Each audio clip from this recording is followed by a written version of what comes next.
Welcome, everybody, to the One Up Years program for Friday, December 5th. I should write that down before we start. Yes, Friday, December the 5th. I know exactly what I'm doing. This is Garnet Lee. Glad to have you listening. Thanks for downloading us. Got Shane here off of his sick bed to join us. I am unwell. You are unwell, but you're happy. But I'm here. You're smiling. It's probably all the chloroseptic. Tina's leaning in through the window or looking up through the window and waving. Now she's going to opening the door in the middle of live recording. What? Hi. Say hi, Tina. She really wants to be on One Up Yours. Tina really wants to be on One Up Yours. Oh, look at that. She's giving the, what is that face? That's a weird pursed lips, angry face. Not today is not the day, Tina. Yeah. One day you will be on One Up Yours. So John is with us. David Ellis is here. We've been, playing tons of games, of course, over the holidays. We did the holiday show. Everybody loved the holiday show. Thanks for the feedback. I was getting the impression before the show that, no, we have not been playing tons of games. I've been playing a lot of games. Shane says he's been playing one game. I've been in bed on a couch watching the TV Food Network and Price is Right.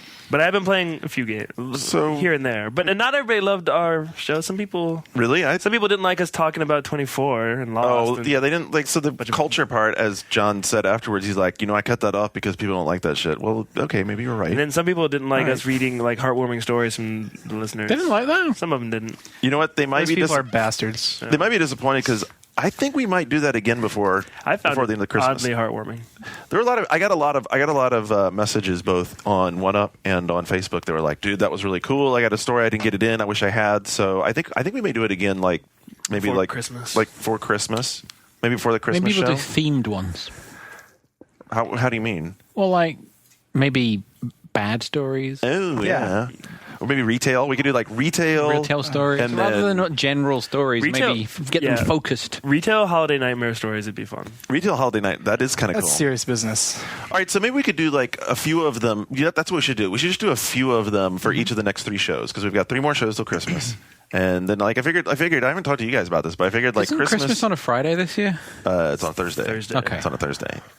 So it'll be on what we're going to do is we're going to record that Christmas week and New Year's week show ahead of time. All right. We'll do 2 shows ahead. Yuletide edition. Yeah, I thought what we would do is maybe an 08 kind of we had that huge one mega show that we carve up into 2 pieces. Yeah, something like that. Like the 08 wrap up and then the 09 look forward. All right. Does that sound good with you guys? What's there to look forward to? There's all kinds of stuff to look forward to. Anyway, that's true. Lots of stuff. 2009 is going to be great. 2009 will be really great, provided we don't all wind up laid off and not having jobs, man. I'm so sick of seeing them. It's not a day can go by that you don't see some of your friends someplace on some social network MTV getting laid today, off. Huh? Our condolences to MTV and to AT&T. Yeah. They laid off 15,000 I know.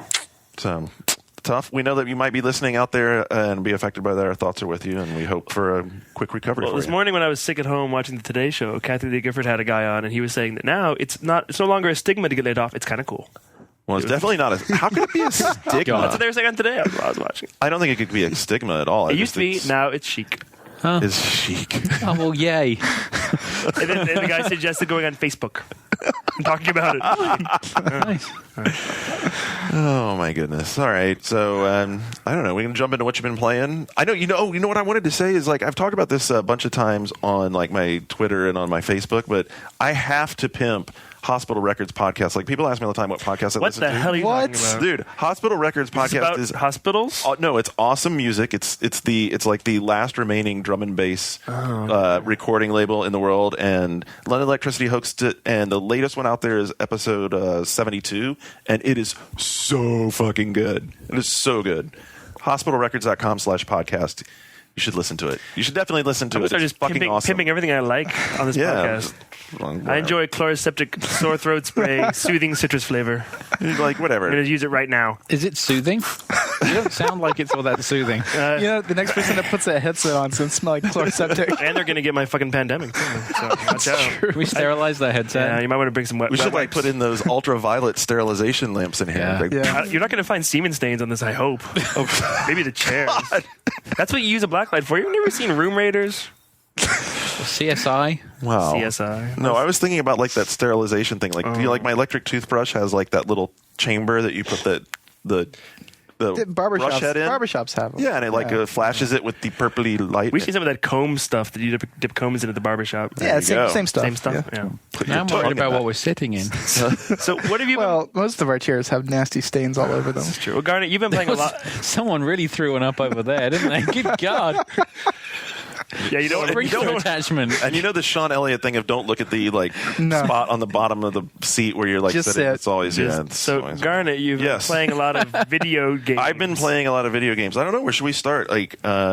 Zombie Apocalypse. What were you playing? Zombie Smashers X4 Guitar Apocalypse. What? Which is it's one of the Xbox Live community games. It's the first one I grabbed, and I grabbed it because it was the game that went up over. I think it went up the Friday after Thanksgiving from James Silva, who is the guy that they originally showed the Dishwasher Dead Samurai from. So now everyone knows Dishwasher looked really cool, but it became a real game. Wait, is this like the Smash Brothers with the cat? Yes. Oh, Jesus. And when I see Smash Brothers with a cat, imagine a bad Smash Brothers clone with an actual digitized house cat being held up in Frankenstein pose and dragged across the back of How the much is this game? It's 200, it's 200 isn't it? points. Yeah. It's 200 points. And it's less than $3. Yeah, you're right. It is kind of a bad Smash Brothers. It gave me a new appreciation for how much work Gastronaut put into Small Arms. Because Small Arms had online play. It's only 4-player local. It has this strange strange characters who are wielding guitars, and you have a smash move. Can you play it with the Guitar Hero controller, or is that that's a different XNA game? There's some XNA game you can play with. I don't know. I haven't tried that. Maybe that would get the game better. I played Soul Calibur once with the guitar. I played Soul Calibur once with the fishing controller for Dreamcast. Nice. And I won. That could potentially actually make this game better because you're right. It is kind of a not so great Smash Brothers. Well, I had fun looking at these screenshots, and I realized this looks goofy and not like something I want to spend money on. I think I'll watch a YouTube clip and get the same enjoyment. But for 200 points, which is really not that much money, it does really kind of give me a good idea that, hey, you know what, I need to get in and play a lot. When we were talking about playing one of these games, I'm going to keep on. You're encouraging them. No, because, you are. Yeah, I am kind of encouraging them, but that's good. What's bad about it? I don't know if it's just so cheesy and bad, it's funny. Why? Yeah, this guy obviously it's 200 points. This guy can obviously make good games. I mean, Dishwasher was pretty solid. So do we want to foster a joke game culture? Actually, maybe we do. I don't know. I think you should check it out because it's not as bad as you're making it out to be. And there's free trial, it is fun. So it is. First of all, it has free trial. Second of all, for 200 points, you get a 4-player game that you can easily sit around and screw off to, and the music is entertaining. How do you play your video games, Garnet? If you masturbate to photorealistic cats. This is taking me back of visions of you talking about your vibration placement for Res HD. Snakeskin shoes on. Wow. With his controller in his lap. Screwing off.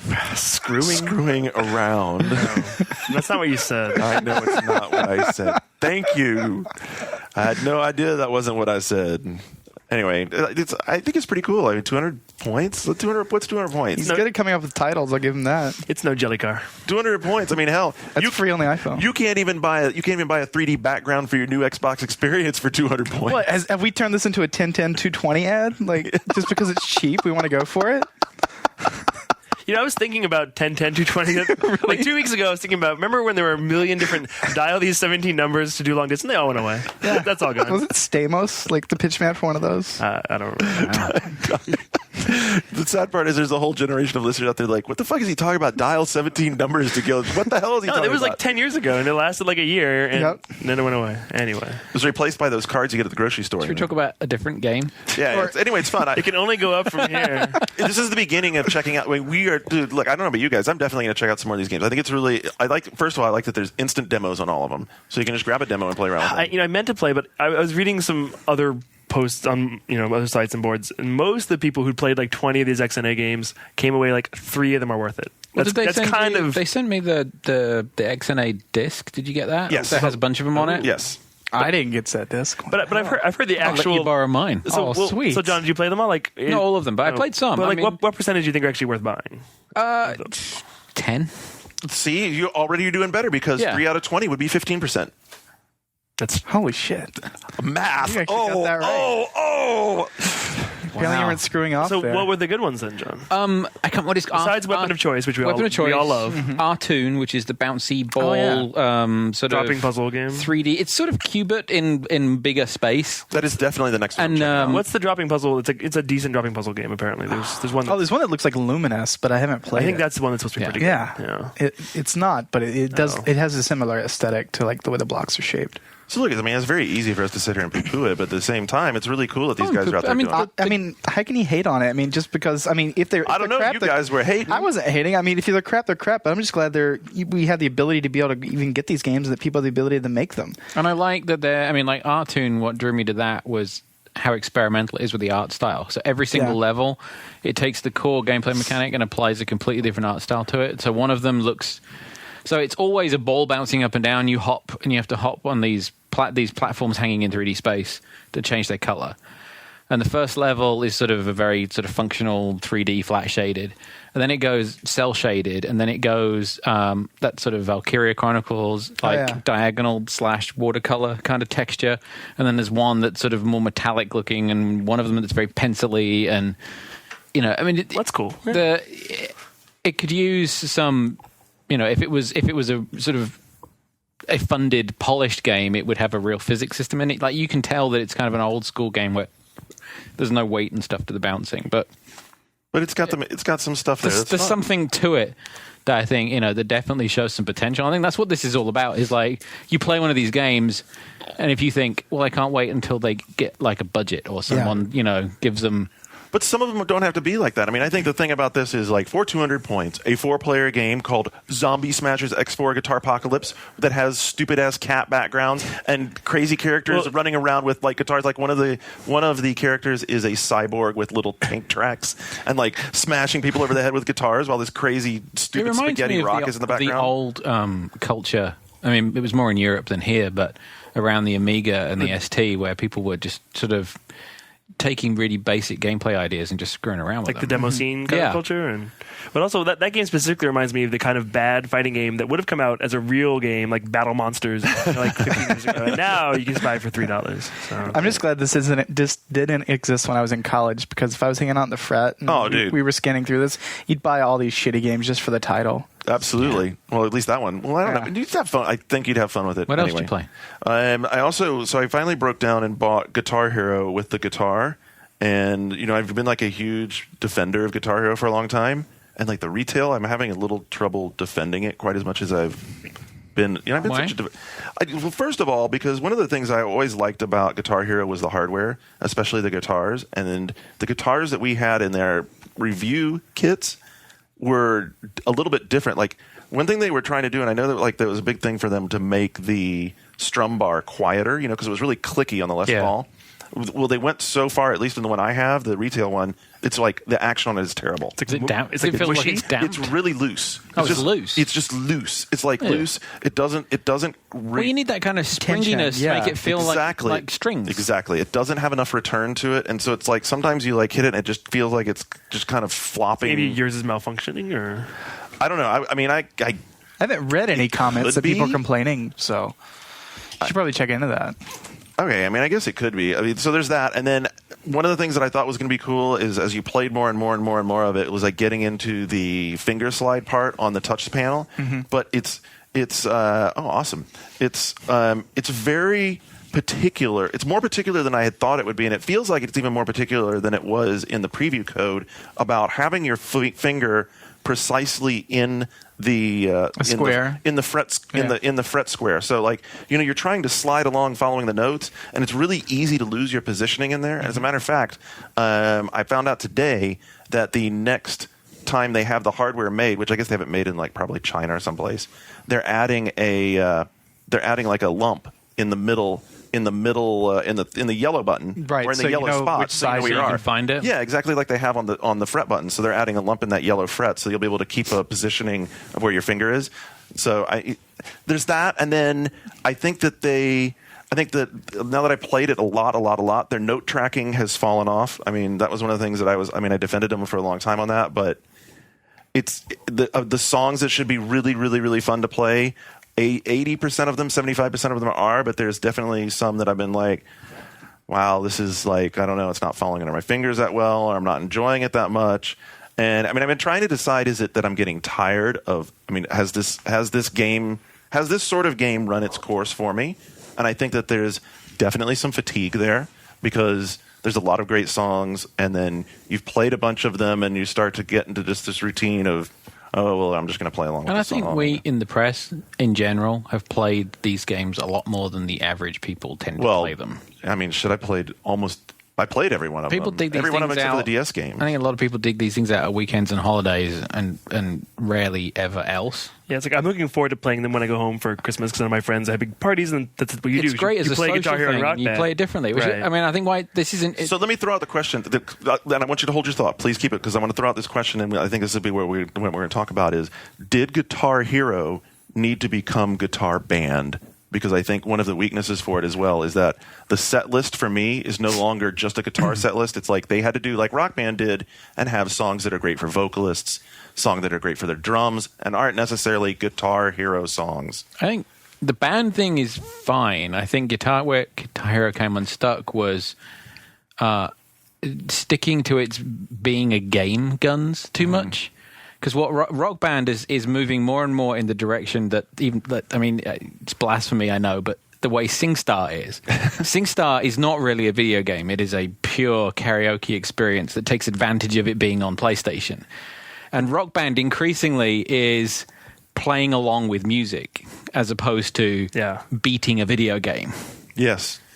And I think Guitar Hero is like, for the way people want to play it, which is just, let's all stand around and pretend we're in a band and play along, and if we fuck up, I mean, with Rock Band, it doesn't matter. Right. And Guitar Hero has a no-fail mode, right? Yeah, well, it's easy mode is basically no fail. But the way people play these things in socially in groups is they're actually looking for that just, I want to stand around and feel like I'm a rock star. Right, definitely. That reminds me, we played a bunch of SingStar on Thanksgiving. I'd forgotten. Yeah. Like, I never had seen this happen on Thanksgiving. Like, SingStar ABBA is really good. yeah, and I'm really excited about playing it. But yeah, it was SingStar Mania, and I had really never played much SingStar. And they had SingStar 80s, which for me was my favorite. Oh, dude, I'd be so. But I will say, like, the SingStar, it's a very casual experience. You're just watching a video, singing the song, having fun, and like, there's no pressure hardly. And I'm just gonna say, crescendo of the night was me and Ryan O'Donnell duetting on Starship's "We Built This City." But nice. Pretty amazing. Worst song of all time as voted by who was that? Blender? It was. Yeah. But you did not get to do your encore, which was Oh God, it was something terrible that I was. What was that? It was something bad. I was completely. I against can't it. remember. We did do some Boyz II Men, Motown Philly, Wow. Wow. and there maybe I hope videos. So is It's- SingStar basically? I haven't actually played SingStar. Is it basically just Karaoke Revolution, or No, what's the it's slice just between the two? karaoke. Yeah, it's just It's karaoke. just karaoke. I mean, they do show you there is like a pitch thing, but it's not nearly as demanding as Karaoke Revolution. But there's also just a straight up karaoke mode on Yeah. it. Where Which it doesn't is even track the that. core SingStar experience is basically you get the music video, you get the lyrics, you get the pitch. That's it. All presented to you, and you just sing along with it. And it's sort of default mode is it's not really judging you. Right. Yeah. So that's cool. The game that doesn't have karaoke in the name is actually just karaoke. Right. Right. Yeah. That's kind of fun. But it's cool. karaoke, with the advantages of it being on a console instead of a straight karaoke device. I mean, Right. there's interaction to it. It is actually assessing you. And it looks much better than most home karaoke devices. Yeah, anyway. and just showing the video is actually it's much more acceptable, I think, for the average person than like when you see American Idol or Karaoke Revolution, these avatars and goofy looking characters on screen. Like it's just it's very adult actually. So it does what you were talking about, just totally eschewing the gaminess of it. You can. I mean, it will score you if you're in like the normal default mode. But if you just switch it over to karaoke mode, I think that's what it's even called. I can't recall. But it literally just shows you the video and the lyrics. It doesn't even have the pitch counter in that one. But I think that's the way that as these things get broader and broader and more casual, that's I think what people are looking for is just let's stand together and make music. Dude, I totally agree. I mean, I know that I'm kind of late on this subject because I've seen people talk about this in message boards before, but I'm standing in the shower the other day after playing the game, and I'm thinking to myself, why? I bought the game, and what I really want to do is play guitar to these songs I want to play, and even if they're going to make me buy this game that has 30 songs I want and 50 that I don't, why do I have to unlock songs? Right, and why do I have to do this that? time there was the token, okay, the day after the game comes out, we'll give you the the 8 colors you have to punch in to make it happen. Right, you can unlock all the songs. And next time round, guarantee it, they won't even bother with that because the way people are playing these things is changing. Yeah, exactly. I mean, they should just go straight to the create your own set right at the beginning and play around if you want to. And then you know what? We have a progression. If you want to play it like a game, here's the game, and it sits off on the side. But if you're good now as well, and like the experienced players, they don't want to chug through the early stuff. They want to get to the Dragon Force track, right? So they can play it on hard. They don't want to have to play through 3 hours to unlock it. It's like if I'm that kind of player, just let me go to the difficult one so I can start like chugging on it. So what do you think about this? They did take out, at least for as far as I've gotten in the storyline progression, they did take out the guitar battles, and they're now play-alongs. So instead of like you fighting it out with them and like throwing, I hated the guitar battle. So instead of it being battle, now it's like you go and jam with them, and it's like they're playing a riff and you're playing rhythm, and then it switches back and forth between the two. And basically, all you have to do is maintain enough of the audience support that you're doing a good job to get to the end of it, and then he's like, "Dude, way to go!" Dang, that's cool. Yeah, that's much better. It's that kind of stuff I think that is inspiring people to want to pay attention to playing a real instrument now. Yeah. There was some stuff this week where, like sales of guitars have gone up, and they're attributing it to Guitar Hero and Rock Band sales. Wii Music of influencing like Glockenspiel sales and Flugelhorn sales, recorders. And I probably am alone, but I mean, we've talked about it before. Is like when I play Guitar Hero at home, it's typically by myself. So I want to play Guitar Hero and just do Guitar Hero. And I mean, I want Jimmy and more Rush and Van Halen. Why? Because that's the kind of stuff that's fun to play the guitar parts to. Ew. Oh, I know you and your Rush hatred. There are a lot of Canadians out there just waiting to hit on you for that comment.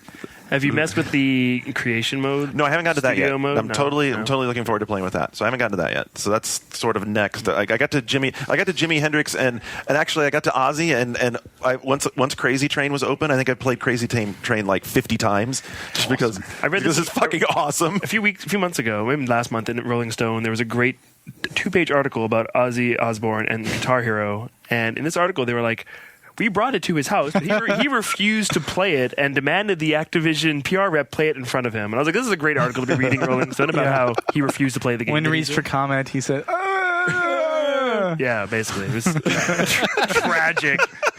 I was like, what an article gone awry. Seriously. Oh, the only thing worse is seeing him after all of the AT&T ads now in the World of Warcraft ad. It's like, oh, Ozzy, please, stop. Stop. Yeah. All right. I have more games. Someone else take something. I didn't play it, but I spent a lot of time today with Shin Megami Tensei Imagine. And you evidently got tremendous response as soon as you made mention of it. I'm constantly shocked by how rabid people are about this franchise. It's a long-running, very niche... 87, 92... No, 92, I think, the first one. Yeah, the first one come out in America was Persona, which was 97. Right. Yeah. But it goes back even... I mean, it goes back it was Famicom. Yeah. It was 8-bit Nintendo. Or even before there might have been a PC game, but yeah. Very long-running, very satanic franchise.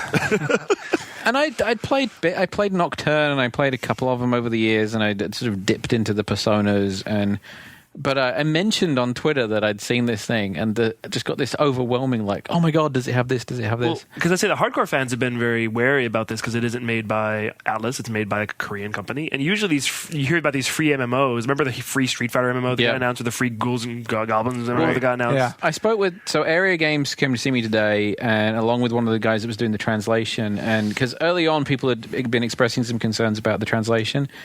So what they're doing is they have 3 translation teams. There's a core team, similar to kind of the stuff that John and Mark do at 8.4, where there's the fundamental take it from Japanese and turn it into English. Yeah. And then they have 2 other teams that then go and research all of the pop cultural and mythological references in it, and make sure they're correct. And it references tons of different religions. I mean, there's religion. There's Norse mythology in there, Hinduism, and there's 200 demons in the online. So it's an MMO and it's free, and it's set sort of Shin Megami Tensei 2 type. So it's in the sort of near future, and you're a demon hunter. I mean, it's a lot of the stuff that you would expect. You create a character. It's all PvE. There's no PvP in it. You can play solo or you can party up, but a big part of it, like all the others, is collecting the demons. And there's this huge demon database that they've translated. So that was one of the things that had a big part of the translation stuff, because you run into Loki and Michael. Is this a case where it's one of those games that's already live in Korea? It's live in Japan. Oh, it's live in Japan. It's been live in Japan for a year. They're starting. Have you heard of anybody? Do we know anybody that's played it over there? No. It's been huge over there, and they've been adding content to it. So what they're doing is they're launching. It's in closed beta now. It'll go live the end of this month, and then there'll be all these packs that have been added to it to keep adding to the game. So is that where the pricing comes in, or you start paying? No, the only thing you buy is items. So the extra content is free as well. Wow. So, and none of the microtransaction content is quest specific. It's all cosmetic. So you can essentially beat it without free, ever paying for it. But if you want to buy like a cool outfit, you got right. And they're going to add things like content editors. So like there's like a ton of clothes and accessories and stuff that you can do. But if you want to make your own T-shirts, for example, you can do that. You'll have to pay for the editor to be able to create it. That makes sense. Yeah, they got to make some money somehow. Right, but I mean, it's like the microtransactions are between $1 and $3, but it works like Microsoft points or Club Penguin points or whatever, where you either buy a block of 1,000 points or whatever through their website, or you go to Target or Walgreens and you buy an Area Games card. And Area Games cards work on all 10 of their games, so they have like a kiddie MMO and a board game MMO and a racing game MMO, which actually looks kind of cool. I'd never really had any exposure to these guys before. I mean, this thing looks like Gran Turismo, and it's free, running on PC. Wow. Like, really gorgeous lighting, and I don't think it's not licensed cars, but it's, there's a lot of customization and all the culture and social networking and stuff that goes on around it. So, John, you watch the online game space a lot, especially because what they play, and there's a lot of tween sort of games in that space. So far, the free-to-play microtransaction model hasn't really worked in the West that well, right? I mean, it hasn't worked for... It's working really well. It's just people... Exactly. Gamers ignore it. I stuck my foot in my mouth there a little bit. It hasn't hit the gamer. It's hit the mainstream. Well, it's just the opposite. It's very weird, right? Battlefield is the first hardcore one, but like a game like Pirates is probably doing pretty well. Pirates of the Caribbean Online is huge. It's marketed really heavily. Club Penguin is huge. I mean, there's the virtual world stuff, which is a little different. So things like Club Penguin and Pixie Hollow, which launched a couple of weeks ago, which is massive. Yeah. Is that Disney or no? Yeah. It's Disney, so It's kind of what I wanted Tinkerbell? It's the Tinkerbell one. What I wanted to get to was, do you think that you can make since it works so well in the casual place and in the public's in the larger scale audience, can you make a hardcore gamers game? This is this and a bunch of both Area and Nexon's games are hardcore. Dude, okay. Shin Megami Tensei is about the most hardcore license you can have. I mean, you wouldn't know. Well, that's definitely true. But I meant that's why I'm asking, because seen it. The people that were like, okay, I'm a huge fan of the franchise. What do I need to know? How many demons are there? Am I going to be able to fuse demons? All these people that have played through and it's like it has all of the classic SMT stuff in it, and it looks great. I mean, so that's why I was asking, is because I'm really curious if that'll work, because I think it's a great test bed. But he's also had news, I didn't put in the news, but earlier this week, Petroglyph, the guys who are the part of the leftovers from Westwood, they did Universe at War and the Star Wars thing. They're doing their next game is going to be the same thing. Well, this is so I was talking to Philip earlier on, because he was same model. He was catching up on old podcasts and was like, when I mentioned the WoW killing the packaged PC game market, and it's things like this that are contributing to that. It's not just WoW. It's that the nature of PC games is heading in this direction. Right. And the reason I think there's a lot of backlash when we talk about this stuff is because there's a lot of people that identify themselves as gamers that are completely ignoring this culture. And then when someone like David Perry says the future of PC gaming is free online gaming and everyone poo-poos it, he's basing that on the fact that there are 5 million people playing Area games. Right. 2 million of which are playing Mega 10 in Japan. Wow. And it's free to play, and these people are dropping $1, $3 a time to buy a T-shirt or a sword or a silly hat for one of their demons, and this stuff mounts up, and it's huge, and there's this growing thing, and there's a lot of people that feel that they are gamers and in touch with game culture who are not they're not invited to this party at all, not because they don't.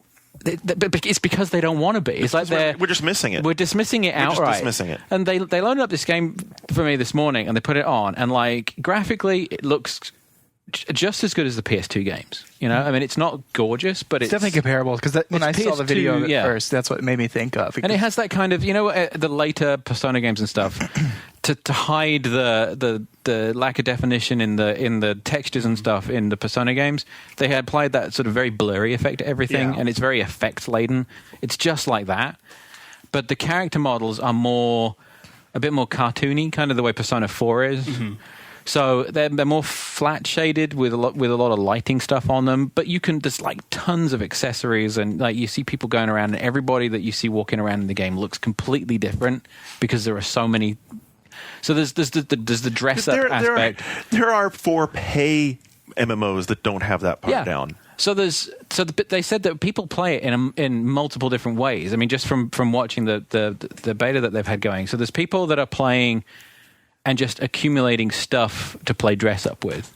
There's people that are setting up stores in the towns, because there are these places in the there's the homes that are in Mega 10, where are these like huge places where the humans have all gathered together.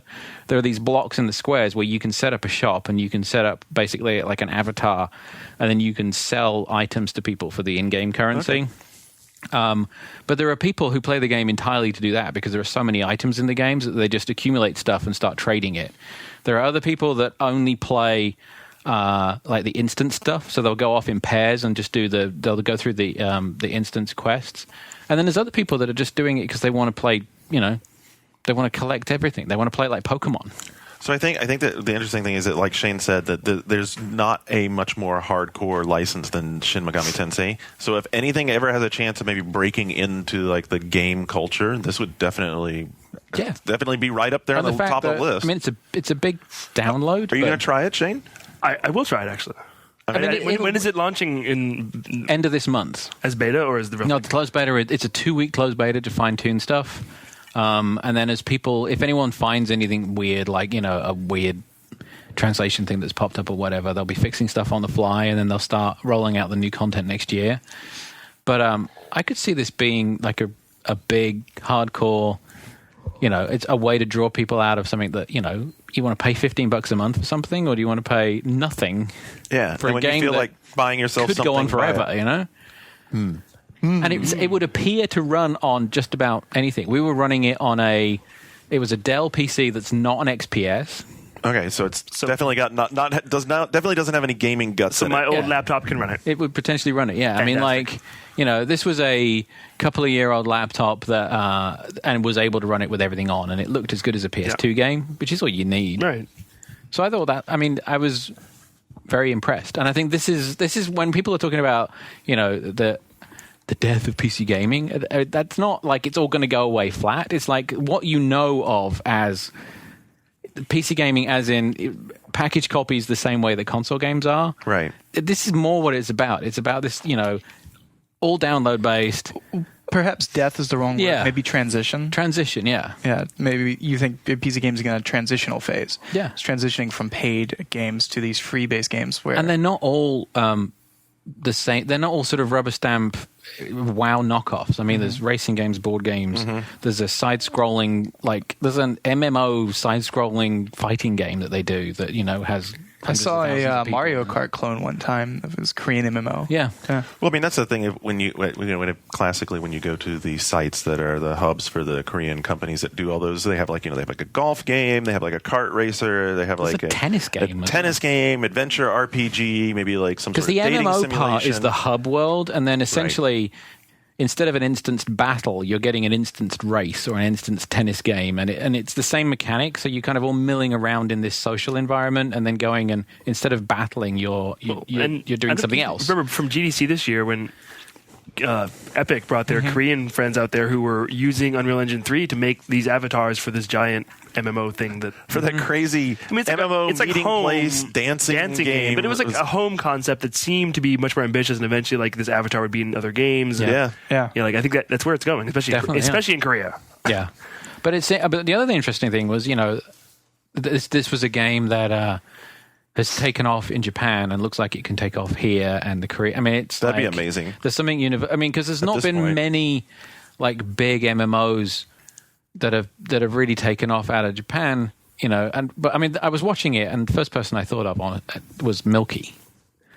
I think he's still invested in FF11 because he's so into FF11 that this is like something new, but it looked like his kind of thing, and and you start thinking of all these people that that are really into. I was going to say, Japanese games. I don't think Fitch will come back to work in the new year.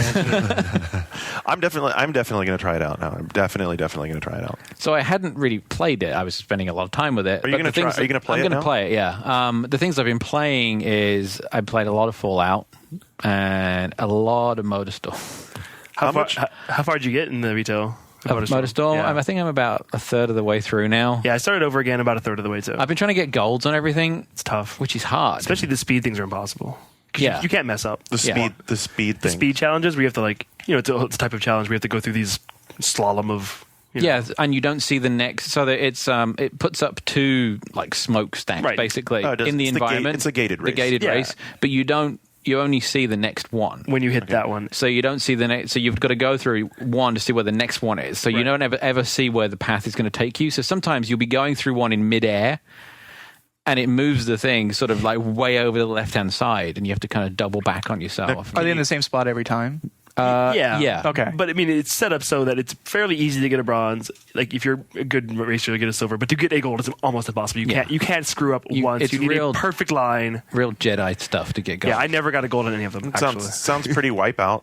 Yeah, it's a little bit Wipeout. But to be honest, Motorstorm has always been Wipeout with dirt. I mean, it's the same. The deepest core mechanic of Motorstorm is Wipeout. Just balls to the wall, go as fast as you can. Play Motorstorm 2? I really think you'd like it. No, I haven't played Motorstorm 2. I really think you'd like it. I feel it's being kind of overlooked. And I really love I love this about the first one, but it is so pure in its aesthetic. The whole just grunt, from the music to the look to the vehicles to the way that it communicates things to you. It just has this sort of grungy kind of, it's almost sci-fi even though it's not set in the future, and it's just so unashamed in the way that it's presenting this just kind of fucked up, dirty, nasty racing environment. Don't you feel like I wanted them to go a little further with the whole concept, and then they didn't this time? The whole this is a crazy Burning Man thing that's happening somewhere. The stuff that was you remember the stuff, but that was always behind the menus in the first game, the stuff getting dragged behind pickup trucks and guys doing ski jumps in trucks. Yeah, and there's stuff. a weird community of crazy people around. But I wish there was something more of that in the game itself. Yeah. I don't know. You want crazy, coked out revelers to walk out in the middle of the race and you have to avoid them? I want there to be an MMO where you walk around at the race trying to put together a new dune buggy by trading some hallucinogenic peyote for... I don't know. But it's that got elaborate quickly. I'm on lots of... I really like this game a lot. And I think that it keeps... we said this when we reviewed it as well, but... it keeps re-upping how interesting it makes it. Just as you think, okay, now I'm into the point where it's going to keep repeating on this. No, the variety, and it'll introduce a new game type. Yeah. Have you played it online much? Yeah, it's great. Yeah, it was really because good. as aggressive as the single player AI is, people are way more aggressive, and they'll really surprise you. And you'll see guys nasty. It gets very nasty. And people team up to get nasty as well. They'll work together. Yeah. They'll be in big trucks, and you'll get people that just slam you from either side. And the hierarchy of the vehicle types now is much more intense. So the new big rig, it can destroy the 3 or 4 smallest vehicles, which I usually play as a dune buggy, ATV, or motorcycle. And you learn to be terrified of the big drivers. You really have to be. They evasive. will obliterate you. Well, this is where the vertical nature of the tracks comes in. Is if you're in one of the vehicles that Shane likes, you have to take the higher lines, which are very risky. Because they're very precarious and they're very narrow. And the dune buggy particularly, it's incredibly fast in a straight line and it doesn't corner that well. Mm-hmm. But you have to, if you're coming up to a channel and you see these guys in the big rigs coming, you have to take the sort of rocky outcrop that goes up over the top. Yeah. And you really feel like you're going a little too fast on something a little too narrow. That's awesome. But you know that if you drop down there, they're going to fuck you up. Yeah. I've always said the true appeal of this game are the course designs. And it's true. If you're racing a medium or big size truck, you'll suddenly see things flying above you. Where are those guys jumping? And crazy jumps. Or you'll see things that are little holes that only small vehicles can go under, under a tree that's fallen. Have you seen that stuff? That's cool. The tracks are great. I'm I don't really have a reason I haven't played it. And play in first-person view. I was really pissed whenever the 1UP show, David Ellis, whenever they show MotorStorm 2 on 1UP, they show it in third-person view, which is not the way. I was going to say that's not the way to play the game. That's definitely not Ryan taking footage because he plays every racing game in first person. It really looks a lot better in first person. Yeah. Just the motion blur. I'm bummed that they didn't come up with some kind of first-person solution for the ATVs and the bikes this time.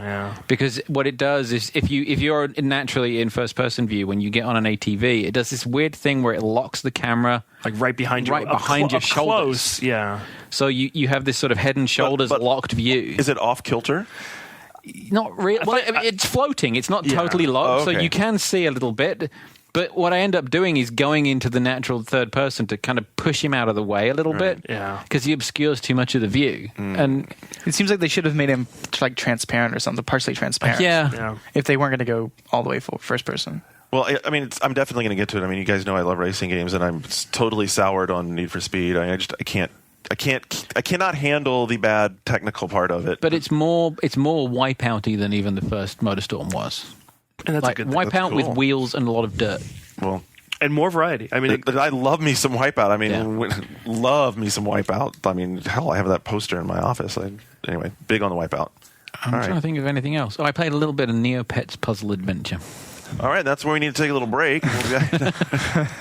Which is Puzzle Quest with Reversey instead of Bejeweled or whatever. I remember when they were showing that to us. I thought the Reversey part was kind of fun, actually. Yeah, I mean, it's a little more complex than the original, just Puzzle Quest puzzling. Right. I mean, it's Reversey with modifiers. So you get experience for every block that you turn, and then there's pieces on the board that if you lay a token down there, there's a multiplier on the experience that you get, and then the pets, which are there's like the Neopets, and then they have pets. Yes. That each one there's like 120 of those, and each one of those has a special ability. So you can force someone to take a move. If you tell 10 of your friends about Neopets, you can get some valuable prizes from the Neopets pyramid scheme. Do you think anyone will get it because they love the Puzzle Quest game style and ignore the Neopets part, or is the Neopets part? I don't know. I think it's more people that are really invested in Neopets, and there's a lot of them. So. Because they also sell Shane's just nodding his head in agreement. It gives you codes for free stuff. So like Amway products, maybe. You beat a challenge and it'll give you a weapon to play in the online game. And oh goodness! All right, why don't we take a break? We'll come back on the other side and do some more games. David hasn't told us anything he's playing. I have to start everyone's going to get mad at me for my opinion about Mirror's Edge talk. And anyway, stick around. We'll be right back in a minute.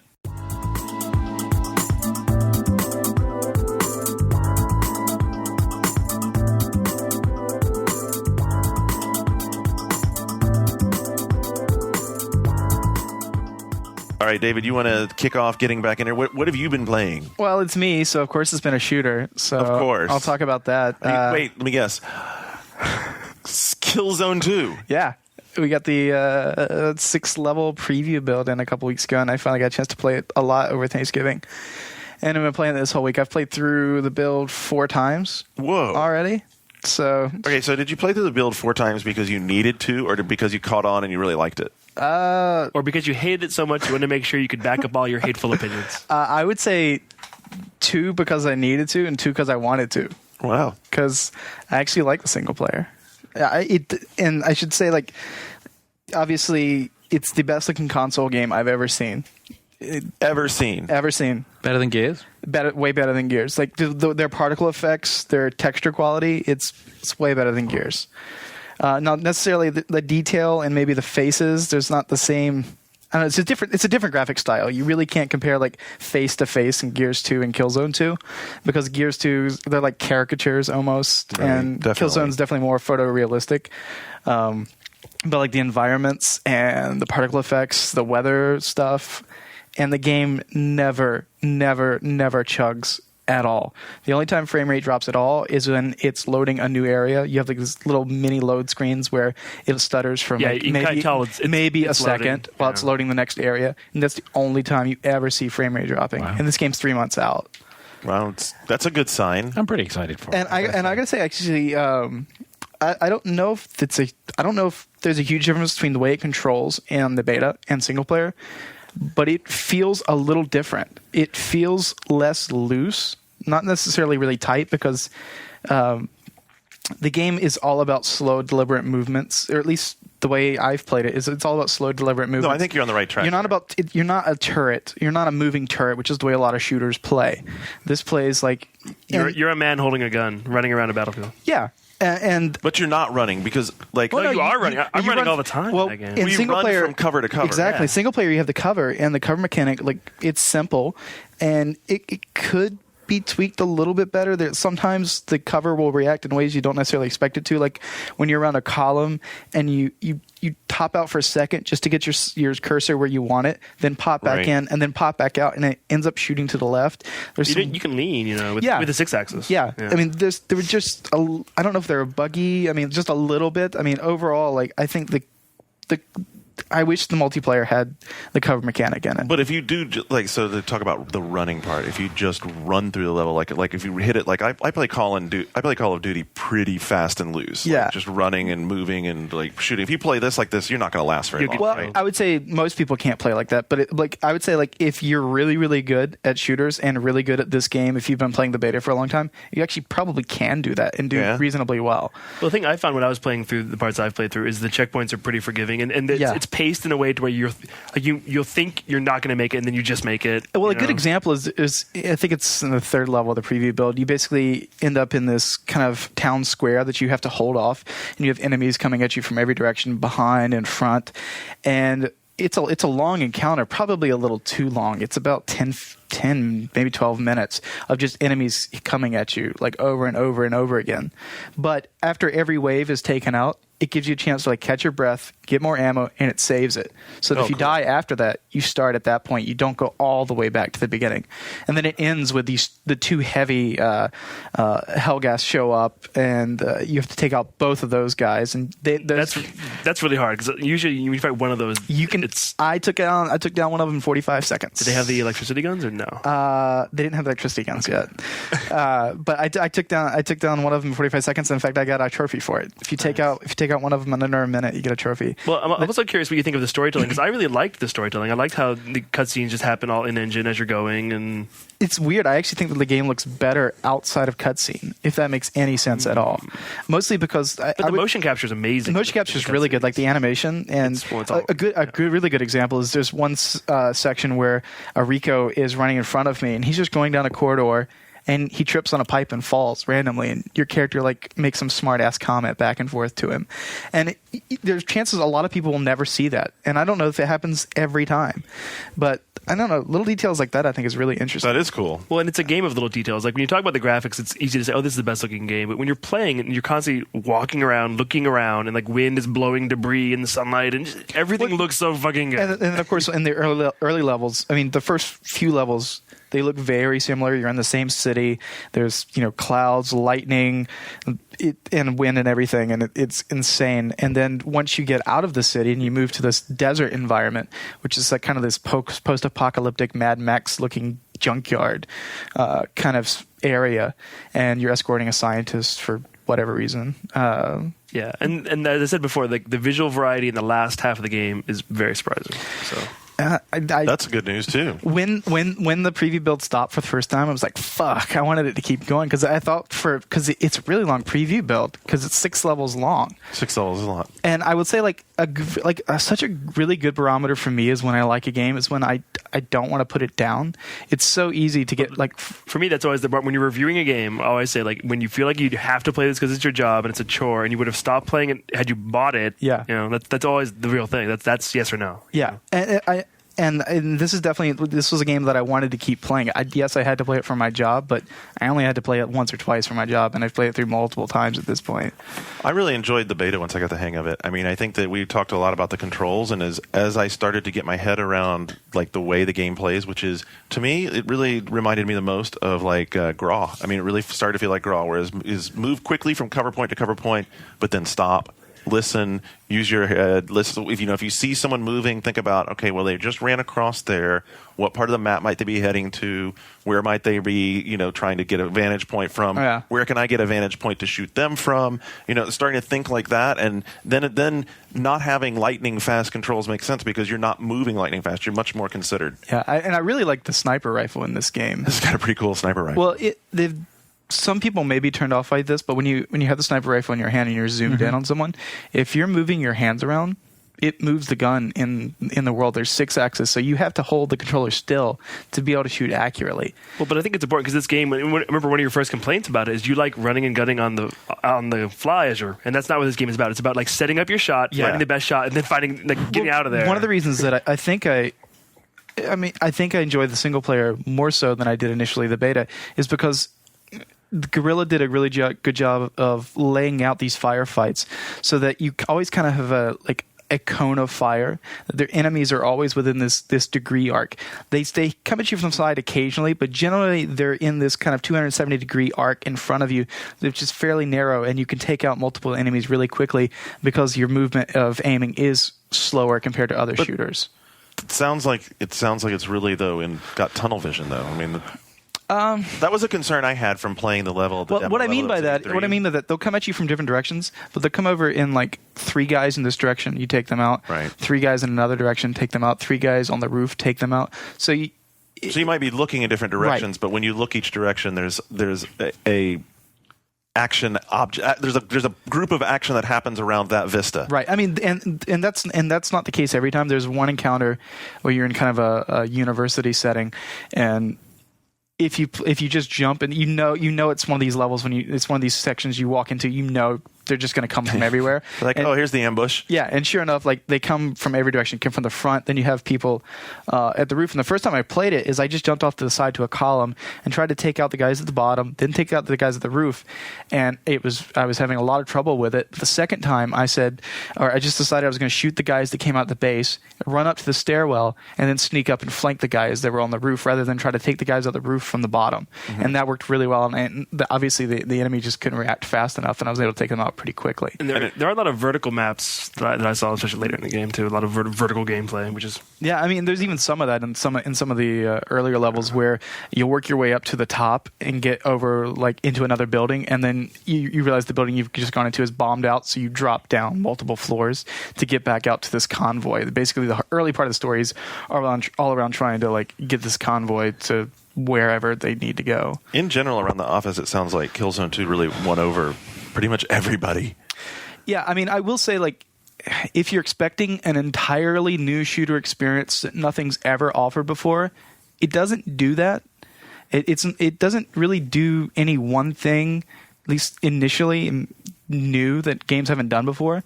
But it's a very polished, and you just can't overstate how good the game looks, how good it sounds. So kind of the way that COD4 was then.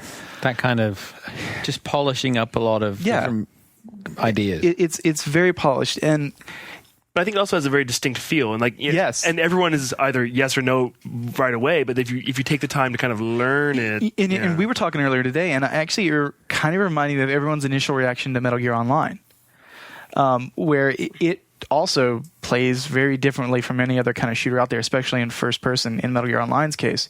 And there were some people that that put a lot of time into it and eventually really liked the way that kind of game controls.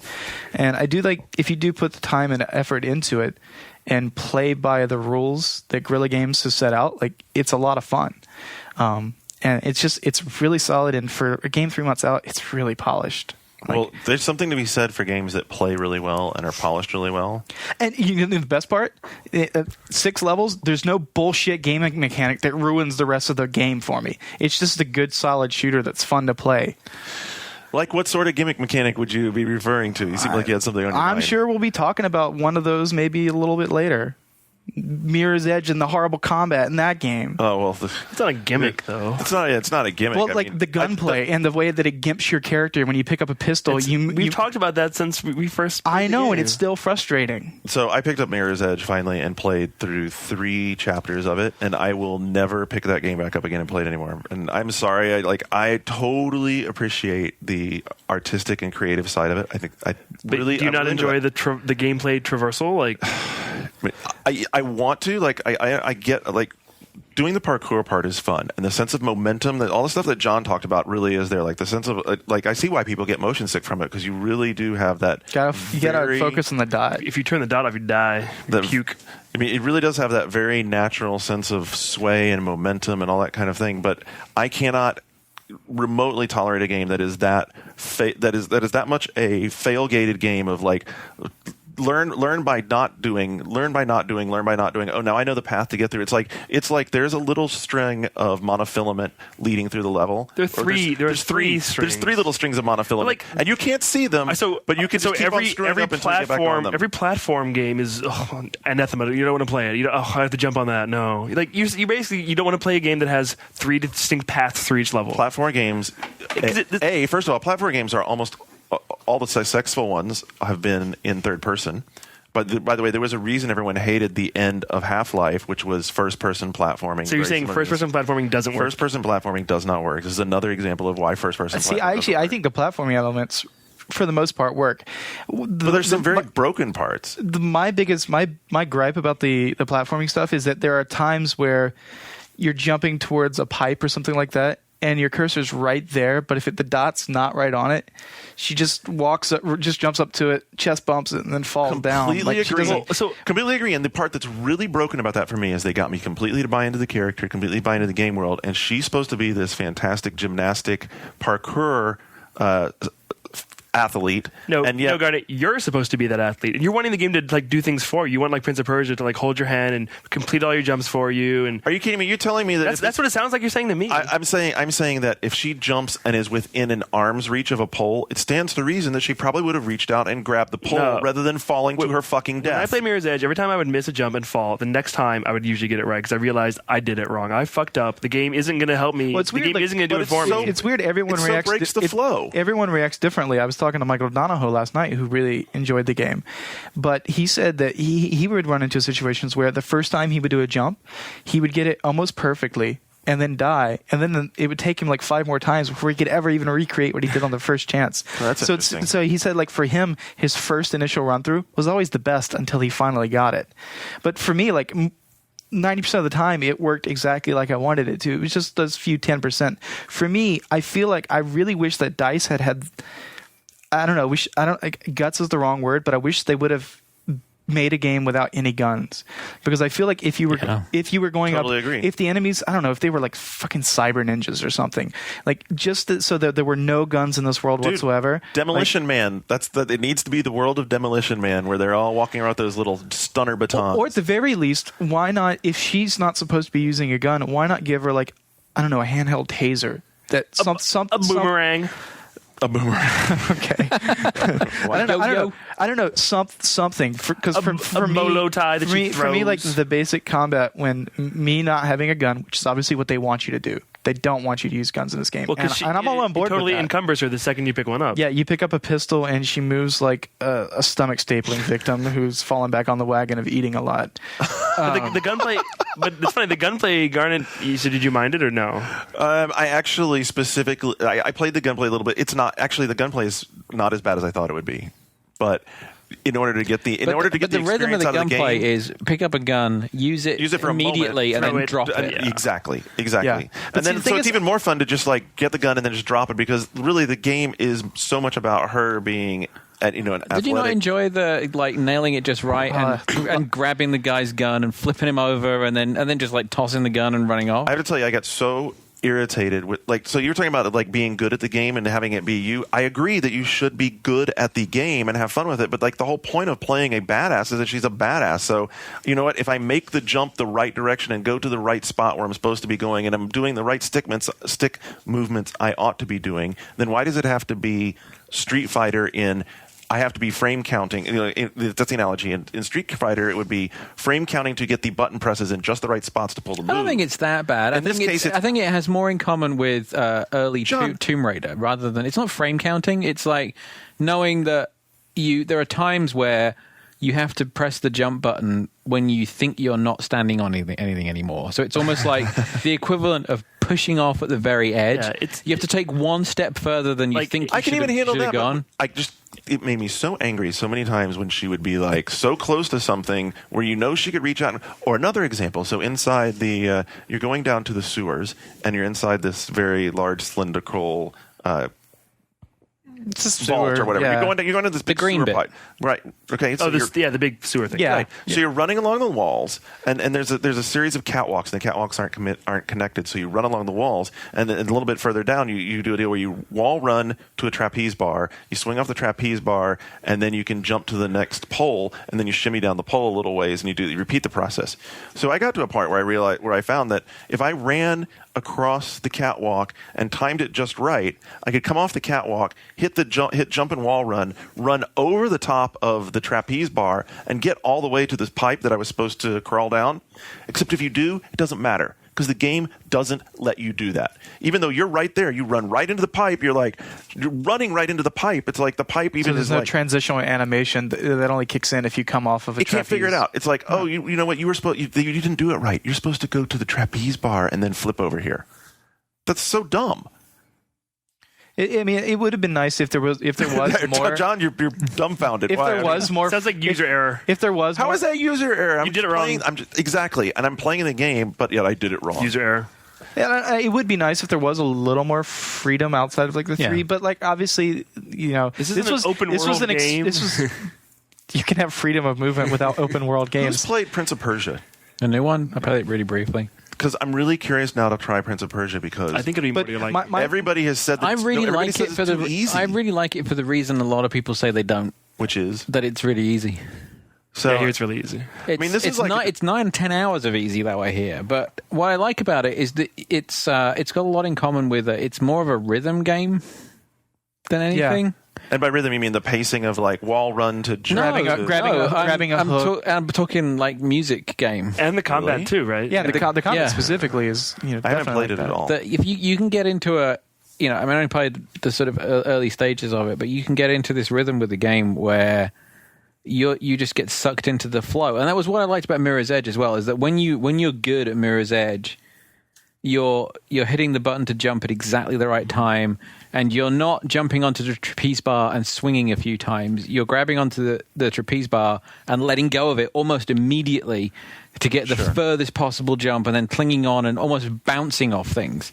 Well, Prince of Persia's gameplay takes that dynamic to an extreme, where the sort of bouncy, just almost you almost feel like you're not quite controlling it.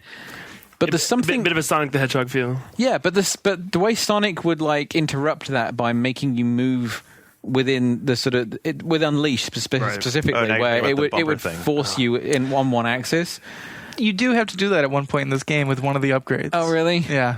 But I kind of like that it's just sort of sucking me into its story and the narrative and the flow, and it's very spectacular and it looks awesome. So we had this big argument during our Game of the Year discussions about the contrast between is Prince of Persia so easy that it's no longer a game and it's no longer fun to play, that you just sort of turn off and watch the game playing itself almost, and you're kind of like a bystander, versus for me, Mirror's Edge, I agree. Yeah, I hit some of those flows, and I was like, wow, dude, Faith is awesome. This is really cool. But it became really annoying, because I knew that if I made the slightest little stick mistake, I'm just then all of a sudden it was surprised that broken. you're surprised by this, because the first time I played this game in May, I remember, wow, this is unforgiving. I'm dying all the time. It reminds me of an old school game. I'm impressed that you're not holding my hand the way every modern game does. And it doesn't hold your hand. And the other thing is that they pop you back. There's no loading to get you back to where you were. It's an instant respawn back where you were. It's as if it expects you to die a lot, and it does. And then the sense of accomplishment from some of the really spectacular moves. Have you done the one where you jump off the top of the crane onto the crane that's way over the other side of the street? Yeah. And then she gets onto the thing that it's holding, and then jumps down onto this huge tarpaulin on top of a box. Yeah. It's this massive jump, and even in the voiceover they're like, oh, I can't believe you did that. But the sense of accomplishment from having done it is wow. You're talking about the jumps where you have to almost be on the very edge, you think you can't make it, the impossible jump. When you make the seemingly impossible jump, that's so much more rewarding than someone holding your hand and automatically finishing your jump. And just the feeling of when she lands and you do the roll so that she doesn't take any damage, knowing that you timed it exactly right, because you're sort of becoming at one with the rhythm of the game. There's something very satisfying about knowing the game that well. It is a hardcore experience. You have to be willing to devote mastery, and I think a lot of people aren't. In this crowded holiday season, do you want to spend all this time mastering this weird, complex gameplay stuff? Hey, I will willingly admit, we've talked about this before, is I used to be in a different spot with what I liked in games and what I like. I definitely know about my taste in games right now that I am not really into frustration. It's all Peggle. It's not, I do like Peggle, but I mean, I'm not. I don't get a great deal of entertainment value when I start getting frustrated. I have plenty of other things that are frustrating in life. I want to go home and play a game and have a good time. The thing that bugged me the most in the entire game was the Esurance cinemas. I didn't mind those. I thought they looked kind of cool, but I didn't like the dude that used to be a wrestler. Oh, yeah. Who comes after you with like a pipe or a stick or something. Yeah. And there is like a millisecond where it flashes red, and you have to, the only way to complete the segment is like, there's only one outcome, and that is you have to grab it from him, pin him down, and throw him over the edge of the building. There's nothing else you can do. I must have done it 20 times. Did you hit X to go to like focus mode? Because that's really the only way you can do it. Yeah. It's weird to me, like and I guess it's intentional because it was a tutorial, but the first time you actually fight enemies, it seems like that gun turns red for a long time. Yeah. Well, at no point in the rest of the game does that gun turn red nearly as long. It's funny you said that you liked the Esurance style. I mean, because everyone jokes about that now, the Esurance style cutscenes. I don't think they're that bad. I think that it would have been. I think the game has been applauded for its visual style in the engine, and I don't know that I am completely on that side. I think this stylized as the game is, I would have preferred for it to have a little bit more of a stylized approach in the engine. I mean, instead what we have is a Are you talking about the environments more so, or the character models? Would have been better served being more stylized? Specifically the way just the way the whole package is rendered. So, for instance, right now what we have is when we get in the game, we have a very typical looking 3D engine, but over contrasted with very sparse details, very very high contrast sort of look to it. But it is still realistic. Do you wish it looked less realistic? I think I'd like it if it looked less realistic. Maybe just a little bit more like little hyper stylized, a little like Neo Tokyo-ish kind of thing. I think that just would have like helped play up the environment. I was always disappointed when I was in the dark areas. Like the green underground, the yellow offices. When you're outside and it's overexposed, it looks a lot better. Yeah. But like, there's the one office building and everything's yellow, and then there's another one where it's orange. Where everything's orange. But the worst looking level of all was the green one. Have you all seen the DLC videos for January? I think time trials. The time trial stuff looks spectacular. The time trial stuff, like I said, I won't ever play the game again. Actually, the time trial stuff looks really I haven't seen it, but apparently it looks surreal. It's like utterly abstract. I mean, like there's one that they showed that looks like just a bunch of like surfaces hanging in midair. It's crazy Trackmania, but with where you obviously running. just sort of hurl her down into it, and it's all about running and grabbing and like staying up essentially. And it's so no, it's like they've just been like, okay, like all like realism just completely out the window. It's like we have this gameplay mechanic that's really badass. What can we do with it? That's awesome. Yeah, I thought that part looked. I think those look really neat. And who knows? I may go back and try it some more. I just was really over. There's so many. You games said you would never play it again. Yeah, now probably. you're from your cold dead hands. You're Che flopping already. Sorry. The Che flop is highly underrated. I do like I mean, we talked about this before. I think the game world and mythology that they're starting to develop, I think, is really interesting. I am so looking forward to the inevitable sequel. Yeah. And I'm so glad that EA let DICE make this game. Yeah. Because that wouldn't have been the case 3 or 4 years ago. But if it's a total bomba at the retail, will there be a sequel? That's a good question. Oh, and by the way, the music is fantastic. The ambient music is fucking awesome. It is so cool. I really like. I mean, everyone knows I like electronic in the first place, but I really like the music. Really that segues directly to what I've been playing. Yes. While on my couch and on my bed. All I could muster to do was to put in my Korg DS10 that I bought on Amazon's Black Friday sale. They had a lot of good stuff. I don't know if you guys were up at midnight. Mad Men Season 1 Blu-ray, $16. I took that out of my cart and deleted it, actually. Oh, you're gonna be I really did. I was going to buy it, and I was like, nah. That show, you knew I'd buy it, show's so, boring. Yeah. But no, so Korg DS10, like, I kind of bought it without ever having played it or seen it. I just heard that it's really awesome, and it was on sale, so I was like, I'm going to buy this thing. And, I enjoyed Electroplankton. I like rhythm action games. I have no musical talent, but I really like music, and I figured maybe I could do this. So I put in my DS. The instruction manual was like 500 pages long. And I didn't even read it. I was like, I'm not going to read this manual. So I'll see how far I can get in this without it. And it's very utilitarian. It's not very user-friendly. There's no tutorial. It's a synthesizer. It is basically a Korg that you can screw around virtually. I was able, like 10 minutes, I was able to figure it all out. and making awesome songs. We need to capture some of these songs and post them for people to download. I mean, not completely awesome, but eventually, sometimes when you're messing around, there's like the part where you can actually you get into like the rhythm when you're moving. Yeah, when you're moving it around on like the flange thing, like, and it sounded like a good Aphex Twin or Square Pusher B-side. I mean, it really did, and I was like, I'm making this, I'm recording it, and I'm having fun, and it really. One of Beer's bump Nice. music will be coming from Shane. But yeah, it's an impressive little piece of kit, and it made me excited about DS again, and I'd like to see more things like this, and I definitely want to play with it more. Cool. So yeah, I should probably get it, It's too. a very niche product, but if you're someone who likes IDM and always thought I could maybe do this, I think you'll be impressed by what you can do with Korg DS. And that, so what's the? Do you still just have to basically export through the audio output? Yeah, and through then the run line it through the line through the line out. in? Yeah. Well, I haven't done I anything guess there's no yet. other way to I just really do started that. playing. But beyond that, I'm also, of course, still playing Little Big Planet. It's amazing, and I started playing. So I noticed this week we'd overestimated the number of levels a little bit. We had. Yeah, it's 177,000 levels. Jesus Christ, that's awesome. I mean, we thought it was 300, but I mean, still 177 Yeah. is great. But the number of online games played just blew me. It was like What is it? 56 million games played online. Whoa. Whoa. God. So they have this new thing on the PlayStation blog they're going to do every week. It's called Sack Talk? Sack something. Yeah. Anyway. Sack up. Sack Talk sounds like a Sack Talk sounds call-in show for... I got a rash. Can you help me with that? Fast acting to acting. Bam. Coin purse talk.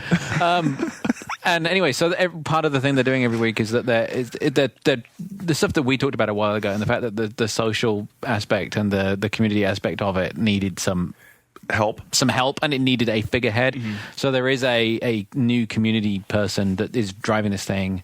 Is his name Mr. Sack? No, but there is also this week there was a third party. I think someone launched a Little Big Planet social network called Sackbook. We're getting dangerously close with that one right there. Sackbook. But what they're doing is they're publishing don't go to stats. the images. Number of games played online, number of things done collaboratively, number of levels, number of hearts. Like they have all these stats that they put up. Is this an official Sony thing? Is this Yes, yeah, it's coming straight from them, and it's on the official PlayStation blog.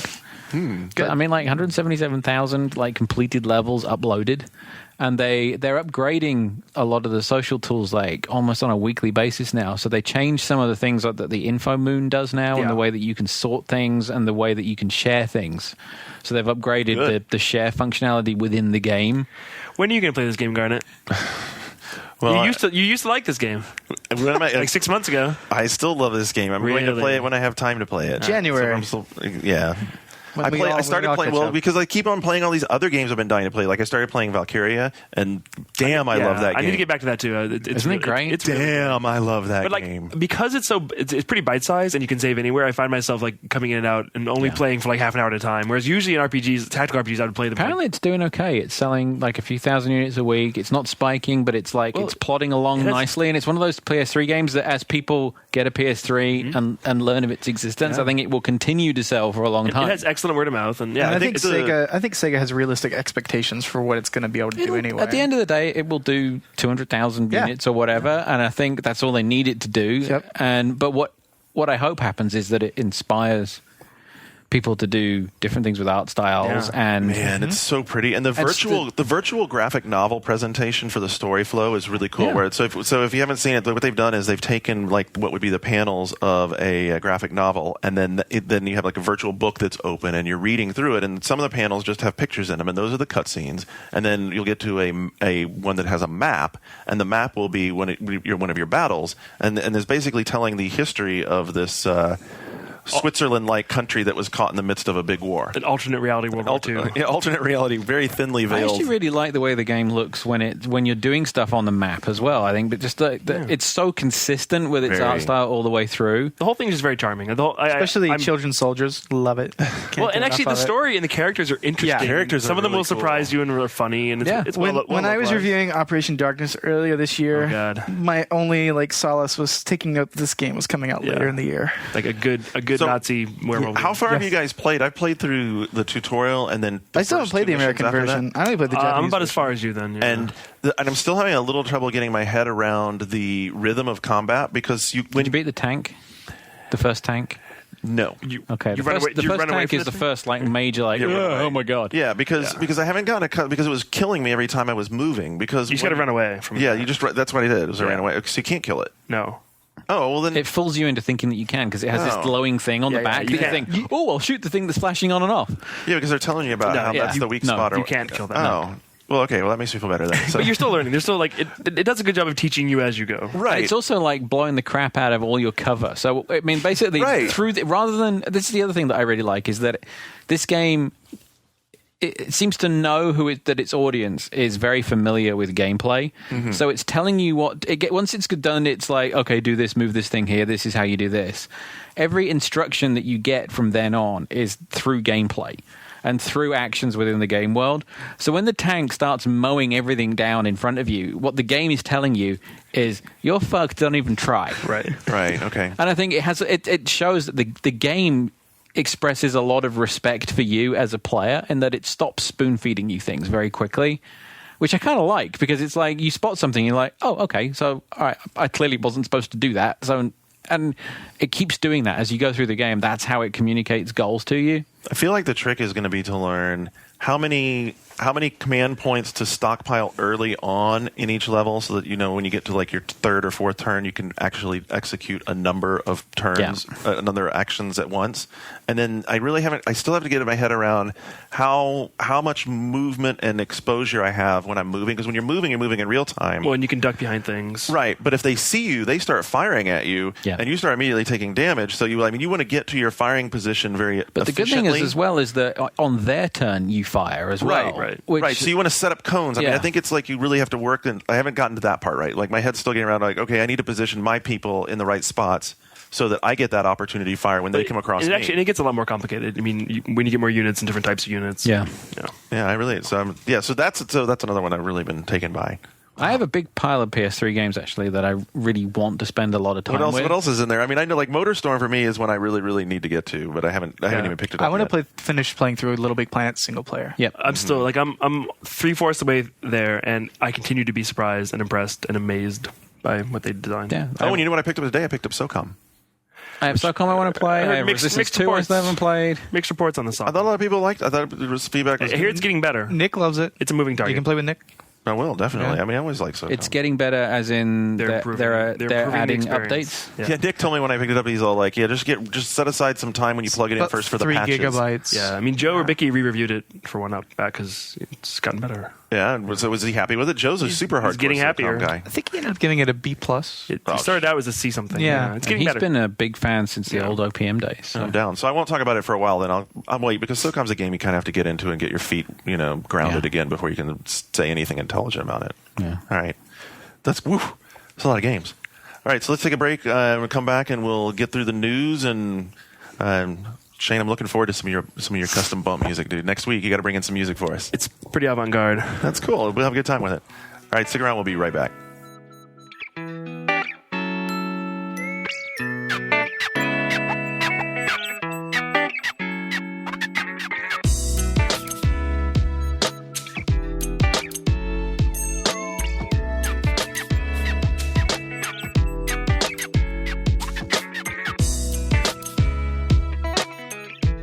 All right, we're going to kick off the news with this story from New York City, where Ngai was covering the in-game advertiser summit being put on by Massive. This is Microsoft's in-game advertising provider, and the different publishers were there talking about the game products that they're going to have, into which you might, as a advertiser, want to put your products, including some things like from Activision, a controller-free Tony Hawk sequel, a James Bond racing game made by Bizarre Creations, some sort of... Did you say controller-free? Yes, controller-free. I don't know how you would... I think what they meant is this would be the... Peripheral. The much-rumored Peripheral-based...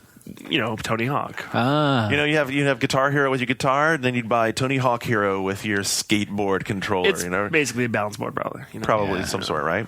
Yeah. Then some other thing that said is like Mario Kart meets Forza, made by Bizarre, right? Bizarre, right? Which Okay. hey, if EA can announce NASCAR kart racing.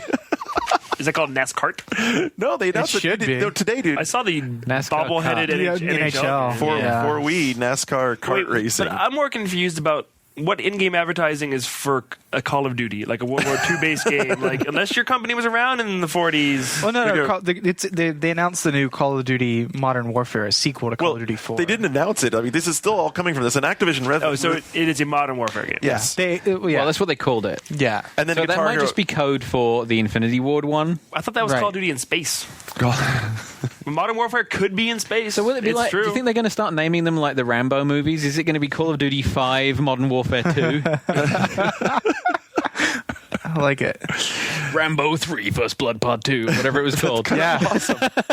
Dude, don't give him any idea. I think that someone at Activision is furiously scribbling right now. God, that's fucking awesome. We could totally do that. I don't think anyone's surprised by it. Yeah. Hi, we're going to make sequels to our Right. hugely selling games. Because we've mentioned that we're going to do this in the past. We liked And the funny thing is that Activision was backpedaling and saying, "Oh, this is purely speculative stuff." And it wasn't speculative; it was stuff you were talking about anyway. Yeah. It's on public. Well, it's on record there. Microsoft boasted that their Black Friday sales of hardware dominated the PlayStation 3 by a 3-1 margin. And I know what you're going to say. Go ahead, say it. I've been told, and I don't know if I can't confirm it, but I've been told that Microsoft used Sony's number from last year to get that 3-1 ratio. Yeah, I've heard that number isn't necessarily legit. Well, I mean, I think that this is a publisher trumpeting their own horn about how many units they sold. Was there any doubt, probably based off the economy and the fact that they have an inexpensive price point, that you were going to sell a lot of 360s? Yeah. No. Yeah. Do I really think that they outsold PS3 3-1? I don't know. I mean, PS3 looked pretty compelling. A lot of people were buying HD TVs. A lot of people were into PS3. There were some good bundles. Well, if they didn't, why is Sony not out there like calling bullshit on it? Yeah. That's a good I point, would. too. Were they selling Jaspers on Black Friday?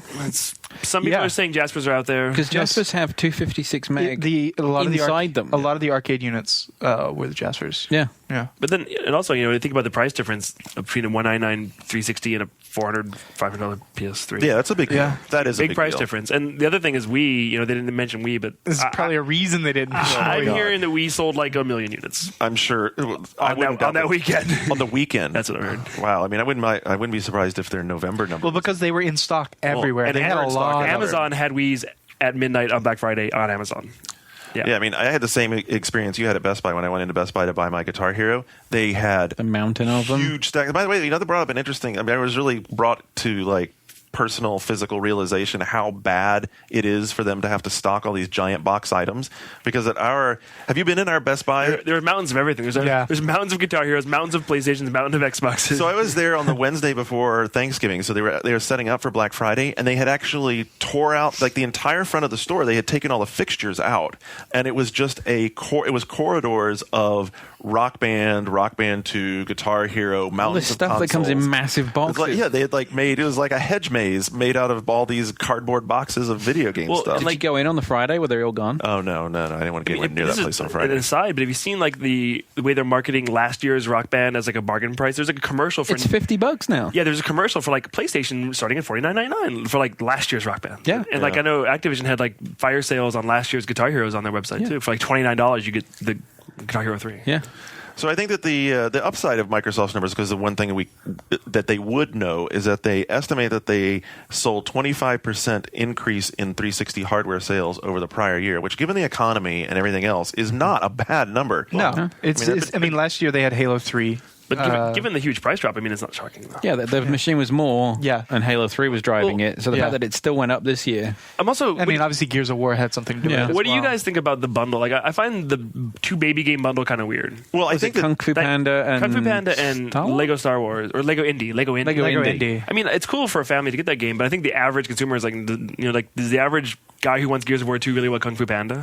Well, but how most much people does it don't How much does it help them in their bragging about their attach rate? I mean, they're very quick to brag that they have this huge 8-1 to yeah, console. it helps when you're giving people two third-party games. Exactly. You start off with two games right It's just there in weird. the Those two third-party games in every 360 weird. Microsoft has always had a strong suit in attach rates because they require so many different peripherals that you have to buy.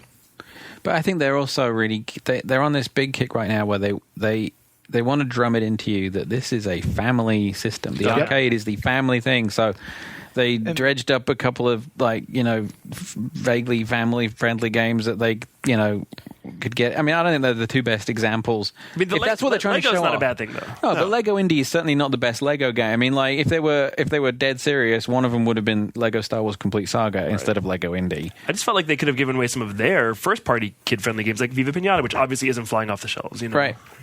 But Yeah, I mean, Kung Fu Panda's not. I mean, it's not bad, but it's not awesome. But it does have big name appeal because the movie was huge. The movie was really and the big. DVD was selling like crazy. Yeah. Right, so you got the DVD selling, and then you see, it's got the game that goes with it. It's a little package kind of thing. And I think you're right about them talking about the family thing because that was They something really Shane- want you to think, Xbox has something for everybody. Seems to be their real mantra right now. And that, you'll buy an Elite and you'll play Gears of War and download stuff off Xbox Live. But if you're buying an arcade, it's because you want to play. Here in the movies. Yeah. I mean, speaking to Reuters, Shane Kim actually made that same observation. He was talking about how although they'd had a great Black Friday and their sales were very good, that they're getting ready for tough times, and that one of the things they want to make sure and cover is that they want to, how did he put it? They want to deliver the most entertainment for the family for the dollar. Right. So actually, earlier on talking about karaoke game, have you played Lips yet? I want to, but all the reviews I've read say like a lot of the new things it adds, like the motion sensing and the different mini games in it, don't quite work that well. But as a pure karaoke SingStar competitor, it's decent. It's very, very sufficient. But like the new things are kind of hit and miss. Yeah, I mean it's like you shake the microphone, it makes a tambourine noise. Yeah. And I heard you can kind of fake your way through like the gamey parts by just like rubbing the microphone and stuff. rubbing the microphone, is that what the kids are calling it That's now? what they're calling it. Microsoft is also doing some online deals for the holiday season. They have a new deal called the Deal of the Week program. The first one was the Halo 3 Legendary Map Pack. What is it one this week? I don't recall No it. idea. Anyway, you can get on live and you can see what the Deal of the Week is. Of course, that's for gold members, and then we've knocked them many, many times and going to continue to knock them until they make it free. But they are trying to lure more silver members into the $60 a month payment by doing a friendship is free. 60, They're also giving away 3 months. You mean $50 a year? Yeah, $60 a year, right? Is it It's 60? $59.99. Yeah, 60. But you said a So month. not these days. It's like $38 for like 13-month cards. Well, also they keep giving away they dropped 3 prices month like gold crazy. cards with just about everything. Not anymore. They only do 48-hour trials now. Really? Yeah. Yeah, they stopped that up because people were using it to cheat those accounts. Well, they were stringing them along. Yeah, Where do you get a $60 card for $38? I saw it on Amazon. Like is it a Black Friday deal or something? I think Wow. it was, No, I think it was on they have- Cyber Monday too. Yeah, they have, and they have. If you go to the regular Amazon deals, there's Yeah. very often live cards in there. Okay, I should do that. And I didn't realize they were so. Anyway, they're trying to. Garnet, you don't have to buy Xbox Live. You can get it for free. They're trying to- like every journalist I've ever met. You know what? Okay, I paid for mine this year because they were a month late sending out the cards. I didn't want to lose my name, so whatever. So I don't mind paying for it. You don't lose it; it just goes back down to silver. Oh, it doesn't. Yeah. It does. It just goes back to silver. So That anyway, was Xbox One. the story here is that they're trying to convince more people to move from silver to gold with this Friendship is Free initiative. So there are some Xbox Live Arcade games. Friendship is free. Playing games online, not so much. Interacting with your friends. Except on every other console and portable. What I knew what you'd have games fun are with they? this. They are. If you have these games, you'll be able to play them during the month of December's Friendship is Free initiative. A Kingdom for Keflings, They want to sell it. Aegis Wing, They want to sell Bomberman. it. Oh, Well, Aegis they're is all free. they're all okay. Aegis Wing, Bomberman Live, Hardwood Hearts, Hardwood Spades, Uno, Small Arms, and Super Street Fighter 2 Turbo Ryan Scott Loves It HD Remix. He So, does like that a lot. He fucking loves that he game more than so likes that much. game. I think he might be. If we change, marrying if they that change game. the laws, he would marry that game. Yeah. So I think it's cool. I mean, they're obviously aiming for both ends of the spectrum with like a hardcore game like Street Fighter and then the casual stuff like, the Hearts and Spades and Uno. I don't know. Does playing a XBL game, an arcade game for a month online convince you to buy gold? I can't even fathom the thought process of somebody who doesn't know whether or not they want to play games online or if it's worth the money for them to do it. Yeah. So. I can't complain about the $60. It's worth $60. Anyway, winter-themed Avatar clothing is now up on it's the first batch of clothes for your... Microsoft hates people in the Southern Hemisphere. Confirmed. Oh, Right. right. It's only available Right, for- because in the middle of December, they put parkas and gloves up. What did you Sorry, put up? Sorry, Australia. Yeah. Well, Fuck you, South America. Do we have to pay for it? no, it's free. Okay. This first round is free. Are they branded? They are not branded. They are so I went and looked at them. We don't even have them in here. There's like a parka. There's a pair of gloves. There's a pair of snowboarding boots. Is there anything else? Just pants. Excellent. Maybe. Well, all the 12-year-old Yeah. girls that listen will be excited. What's next? There's a Twilight T-shirt. Don't start rumors. Twilight avatars available coming soon. There will be no signing at the Stonestown Galleria. Do not believe it. It's not happening. Did you not What, see was there a about that? Twilight signing? Oh my God! It The almost dude got stood shut him up. down. Wait, what? So I've been sick. it's like 3 weeks ago. Yeah. The lead actor from Twilight was supposed to go to You mean Stonestown. Pat? That's his name, right? Don't look to me, brother. Well, he was supposed to. Robert Patterson. He was supposed to do this signing at Stonestown Douche. Galleria, and there were like people showing up there like 5 o'clock the day before to get in line, driving from all over California to get there, and then like the morning of, he's like, I don't know, I'm not going to do it. And there was almost a riot, If evidently. we would have dyed Nick Sutner's hair black, put him in a trench coat, took him down there, the girls would have mobbed him because he looks like 60% like that guy. Wow. He could totally use that. All right. So the other, like Wednesday, Tuesday, was it Tuesday that you came over and got me to come show me Grand Theft Auto running on 4? PC? Oh my gosh. Have you heard the stories, John, about how bad it is? It has some problems. So- huh? Don't you have to have a really great kit to make it look Well, right? problem number one, it doesn't support SLI. Which, Okay, wait a minute. Problem number one is that when you drug me over there to look at it, I'm looking at a screen where there is a car that is in primitives driving through a void with a couple of posts and poles and the occasional building that pops in for a second but then disappears. Roads. It got better. It got better, dude. It was like some kind of. It was like I was It was driving terrible. in Dollyland. Oh, but wait, this is only a problem that a few people are having, right? I read. We have the 5 response. machines. We have No, five I machines did here. see- I read the Rockstar response. I did see that the thread on the NeoGAF was called like the official GTA 4 PC thread of how are you playing this game? I was like, what does that mean? Now I guess I know. We have it on 5 machines, and they're all on really good machines. And my machine, which is a quad core, 3.5 gigs of RAM, and I think it's a ATI. You have ATI because it Yeah. does seem like ATI was doing better in our office. Except for the fact that I can only run it 800 by 600. Well, that's because of that weird resource allocation that we have no idea what it means. This game has been future-proofed for next year's computers. It's really weird. It's kind of interesting. Like from Oh, and game also you engines can't. This is the best part. One of the big selling features of the game is you can do online. You can have there's like an online video editor that you can make videos in the game and export it out as Windows Media video files. That functionality only works if you're logged into the Rockstar Social Club. You can't launch the game while being logged into the Social Club. It gives you a fatal error and crashes immediately. Yeah, it's I'm sure they're working to fix all these It is kind of cool from like if you're like into like programming or game design. It's kind of cool to like be watching Ryan drive around and see how the engine is like drawing in different pieces of the frames and the meshes. Oh, and the best part was the textures never popped in ever. He played it for 40 minutes.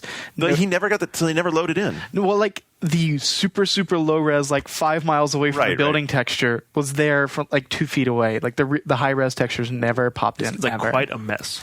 It's one of the craziest things I've ever seen. But like the problem is if you have one of the newer graphics cards like the 9800, which is basically two 8800s SLI on one card, it only registers one of them because the game does not support SLI, which is Even when it's SLI chip on one board. Yes. Wow. Interesting. Yeah. Oh, Windows computing, you're such a mess. Oh yeah. Oh, by the way, this is one of the launch titles for GFW Live 2.0. GFW Live 2.0. By the way, Windows Live now has a standalone client. It's evidently just about like a download store. You can't even communicate with people still. Is it like better than Steam? Oh, it's way better than Steam. I knew I was in trouble with GTA 4 when Microsoft had the little gray boxes pop up and made me download and install like 5 different things. I was like, this is not going to end well. So they finally built a standalone client for Windows Live, and once you get it installed, you have a marketplace. So it has like the equivalent of a store where you can look at stuff, and you can go to the marketplace tab and. There's just some stuff you can download. So, wait, you can't even see your friends list in the standalone client? Because in the game, you like I had to download the new client within the game, and that all works much better than it did the first time around. No, there's no friends list access. There's no achievement browsing. There's no message center. There's They want you to use Xbox. You still have to turn on a game to do all those things. But you can go check out your media tab where you've downloaded stuff from Marketplace. Awesome. Yeah. Next. Disaster. This is a weird story. This is a weird story. Stephen Totillo actually aimed me the other morning at like 9 o'clock in the morning. What?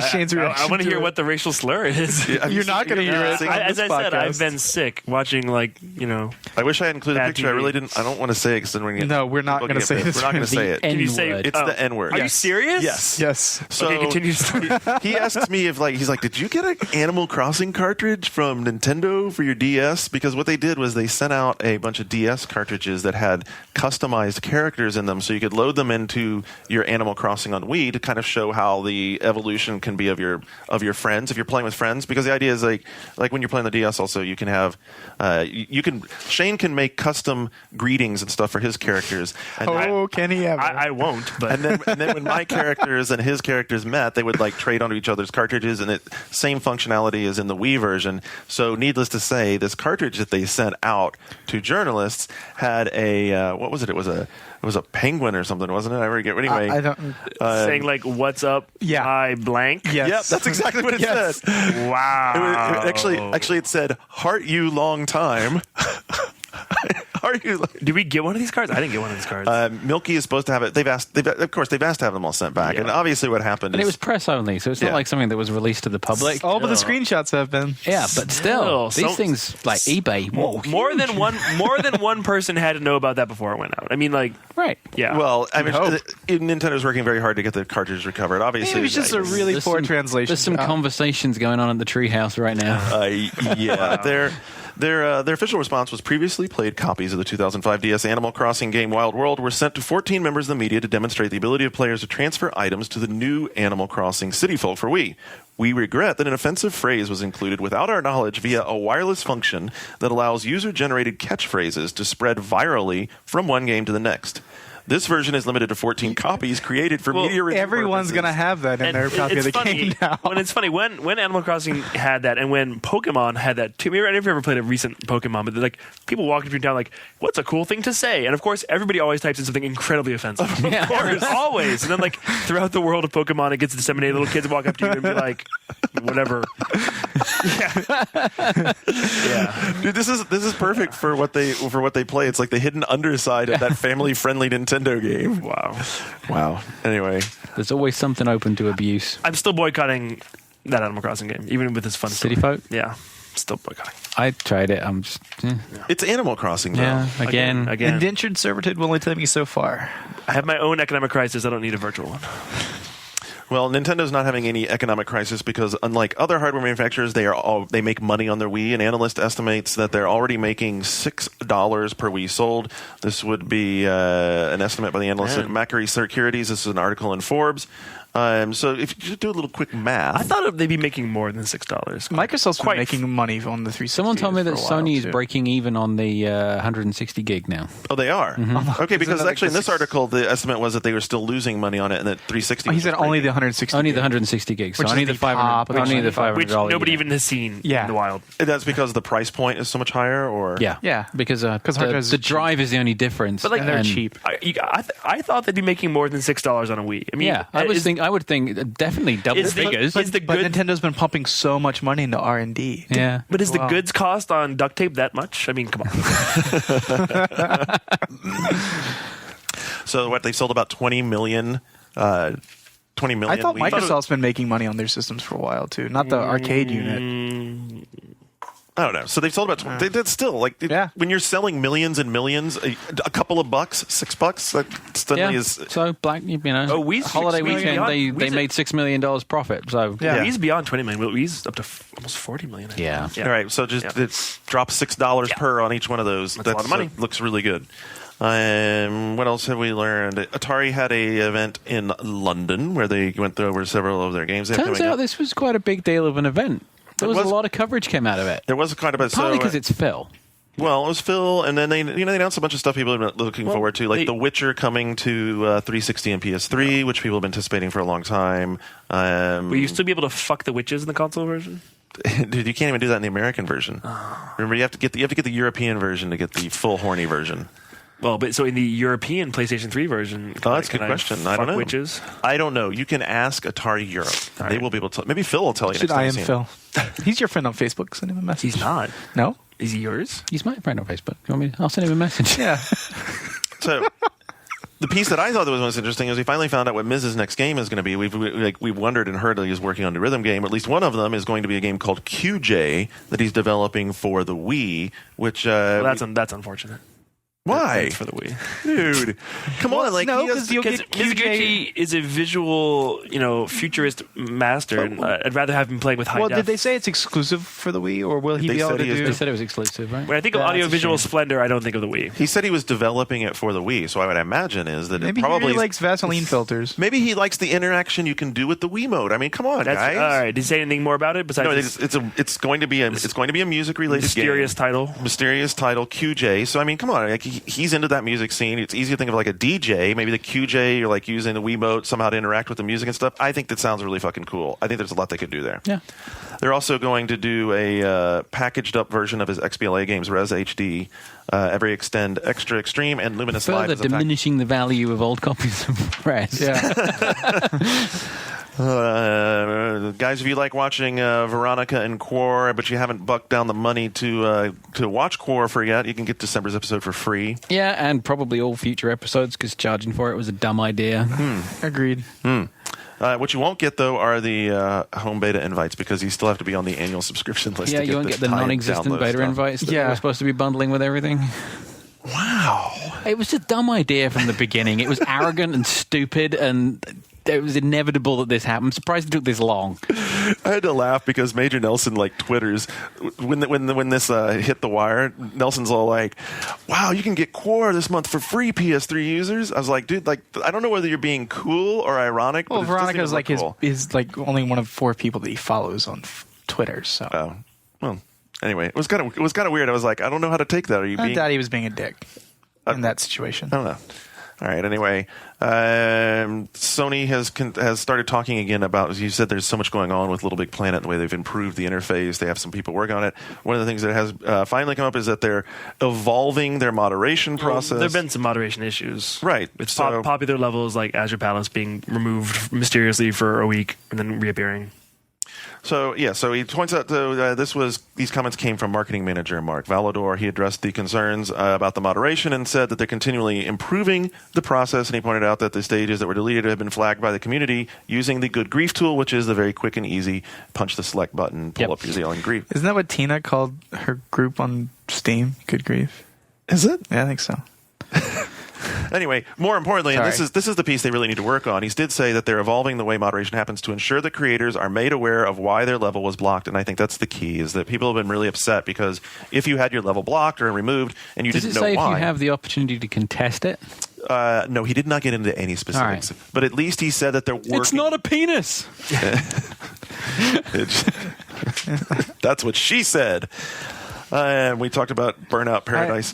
What? No, I'm not touching that. That's what she said.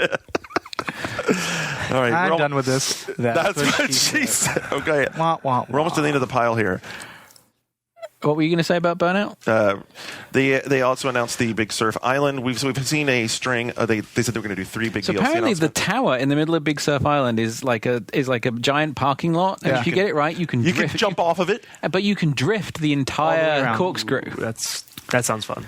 Wow. That's kind of if you nail it just right, because they're changing the drift mechanics. Yeah. And they're going to add in the cars that don't need a boost, also, right? Yeah, so you'll be able to start at the bottom of the corkscrew and drift all the way to the top without hitting the sides. Wow. So you said you were upset that it wouldn't be free. I can't really start knocking. I'm not upset that it's not free. We were just commenting that originally they'd said that it was going to be, and now it's not. But there's been so much, I don't mind paying for it. Well, it's completely changed from when they showed it earlier in the year. Yeah. They've rebuilt it from the ground up. So. Whoa.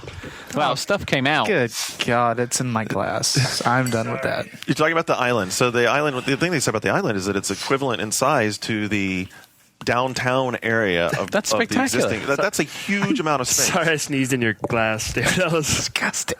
He's sorry. Pointing out the I told you I was droplets. I would pay $10, $12 for that. Yeah, sure. definitely. So I think it's really cool. There's going to be the island, the ultimate destination. It comes off a suspension bridge off of the east of downtown. And tell me you're not looking forward to that. I'm glad I had a clear glass because I could have taken a sip of that. I had a worse sneeze earlier. I want to go to what happened there. A lot of cleanup involved. Yeah. We got a few more news stories here, guys. Come on. Things have looked very bleak of late for Midway. Wait, I just read that. I just read that new one and laughed. Look at my note. He wrote ha on his notes. Just read this headline, dude. Wheelman developer claims new Midway game looks better than Gears of War 2. It's nice to want. And the bigger chuckle of it is that he said this after it had only been under development for 3 months. Well, this was the same day that Midway was sold for $100,000, right? Yeah. It was in the same time frame. Anyway, so Woodruff said that it's already looking as good as Gears 2, and the game mechanics are a little different. It's going to be really big and very important. And I think that it's kind of funny to say that it would look better than Gears of War 2 because the whole thing of Midway is everything they're building is on that game engine. Midway is all about their game engine, which is the Unreal 3 engine. The art is better, maybe. That's what they're saying.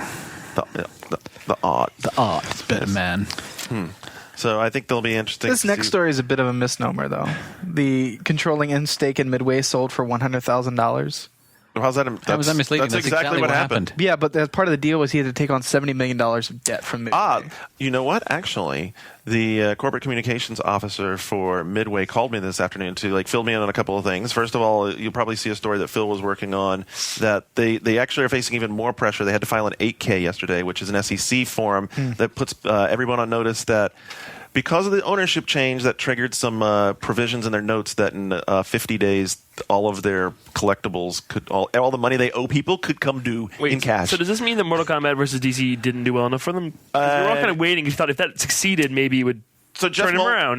Jeffrey Molnar, who was giving me the information, said that he didn't have any specific hard details he could give on that, but that it was actually performing very well for them, and that they were really, really pleased with the number of online games they were seeing of people playing Mortal Kombat because that really gave a lot of evidence of how much the community was embracing it and playing it. So it might be rosy there.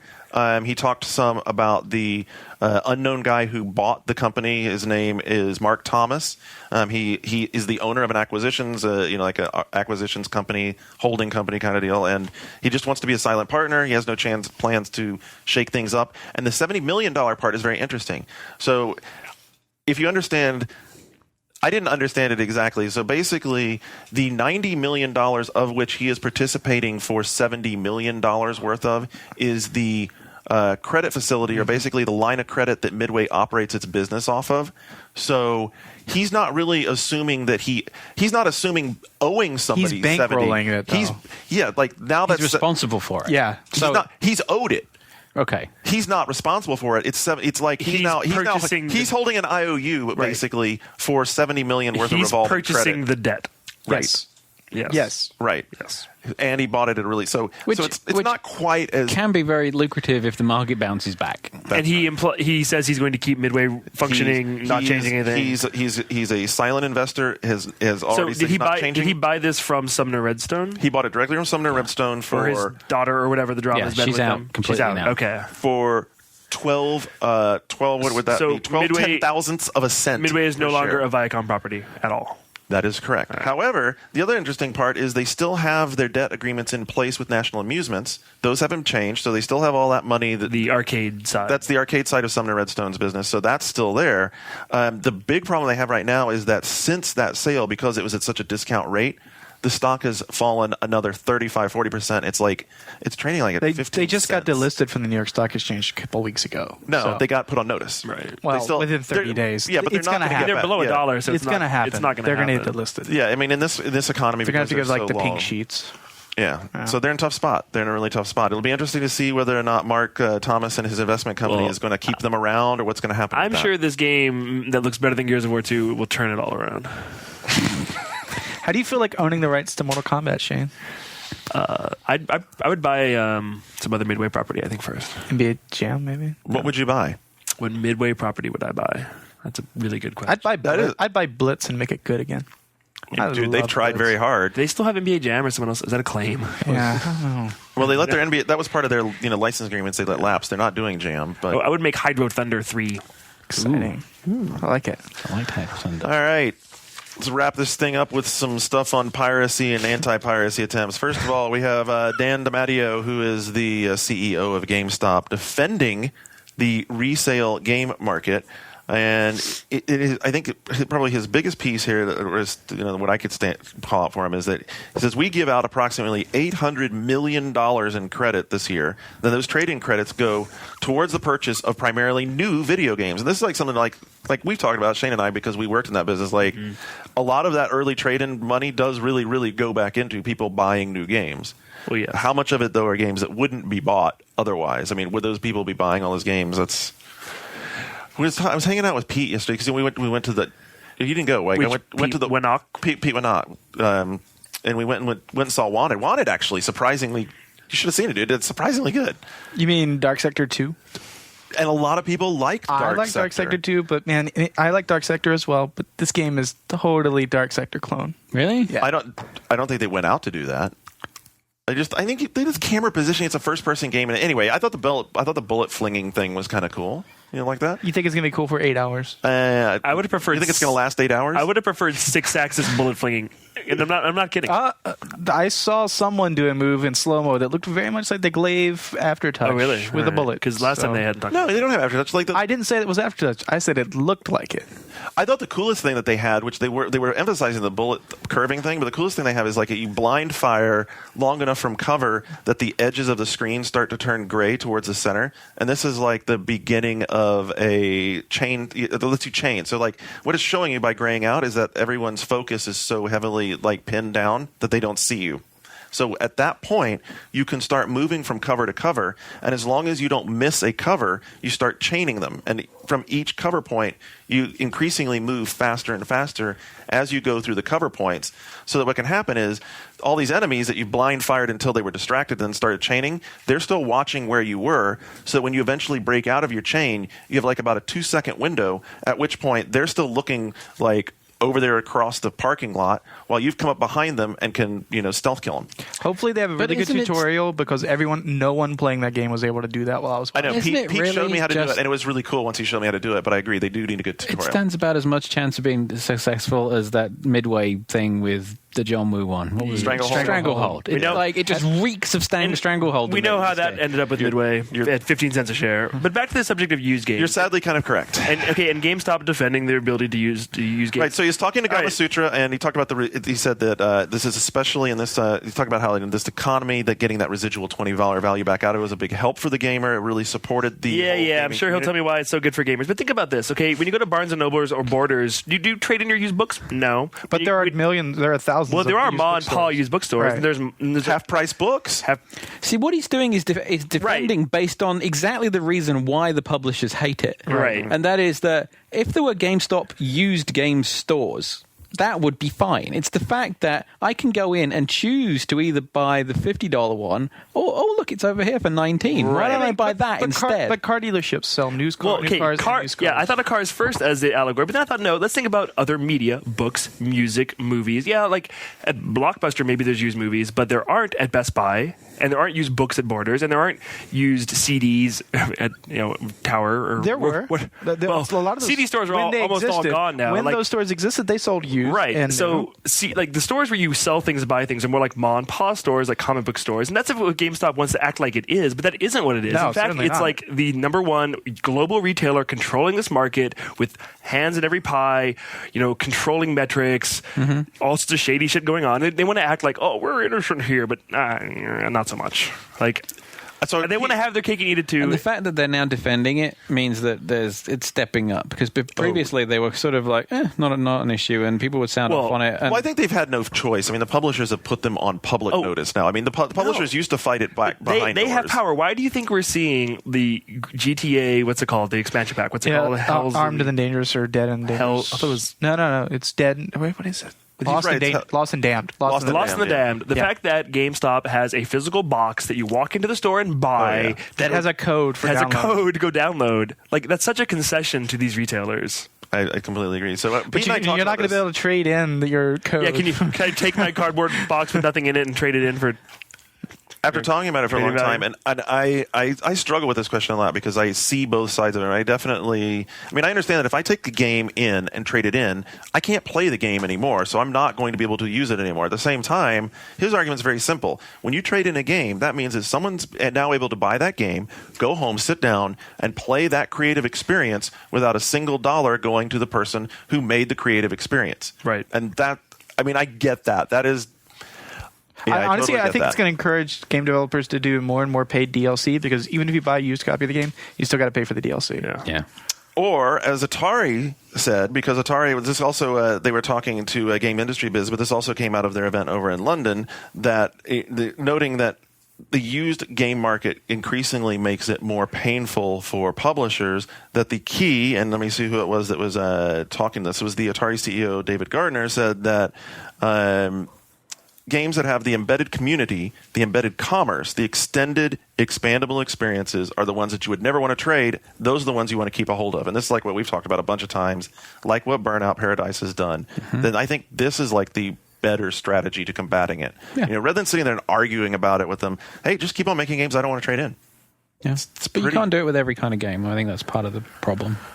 And that Burnout really lends itself in the way that it was built. And the way that the game itself is structured is that from the very beginning, it was quite apparent that this was an extendable experience. But there's a lot of games still that that really aren't.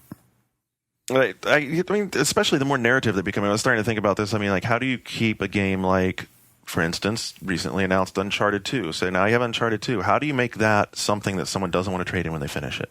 Well, it's going to be episodes and costumes and There's no reason that game can't have the same kind of DLC as any game. Yeah, I know, but and then the big argument came up over Tomb Raider. Like people jumped to the conclusion that the real ending of Tomb Raider was going to be DLC for 360, which it's not. I mean, the way I've talked to them about it, it's definitely like the ending is the ending. The whole doppelganger thing. That's that. Spoilers. Well, sorry. Anyway, that is that. The DLC for 360 will be new areas and side stuff, but it's not the real, air quotes. And it's their protection on making you hang on to it. And then finally, yes, do you like this? I just felt it was interesting. He was channeling you in this quote. What? Is it calling them dumb? Gabe Newell calling them dumb?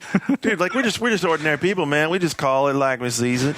Anyway, in a response to I Hate Evil Stuff, whose live journal page, I love the world we're getting in now. We're like Gabe Newell responding to somebody on the live journal whose name is I Hate Evil Stuff. Newell said that DRM strategies are just dumb because they decrease the value of a game in the consumer's eyes. Is anybody going to argue that?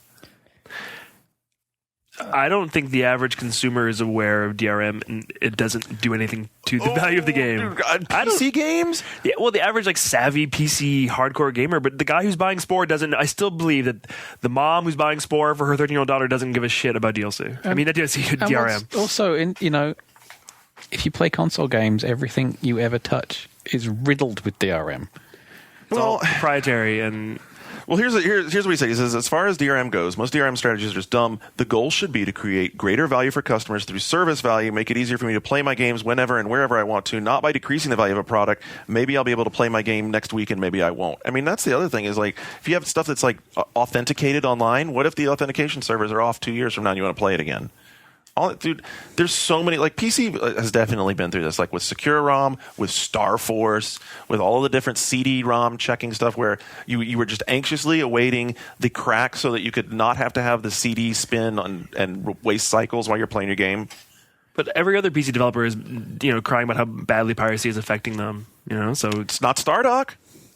I mean, Stardock has famously gone absolutely DRM free, sold hundreds of thousands of copies of Sins of the Solar Empire. Are those were greatly successful with it? Are those the games that have bad graphics that appeal to people who play Civil War reenactments? No, they don't have bad graphics. It was it was a X's game. I mean, but it's like a niche. It's like 40-year-old dudes who like war and stuff. It's not.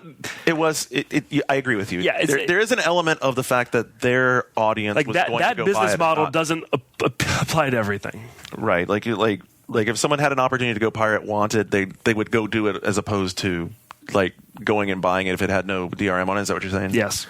I don't know. It's possible. John, you look spent. Dude, are you done? A little bit.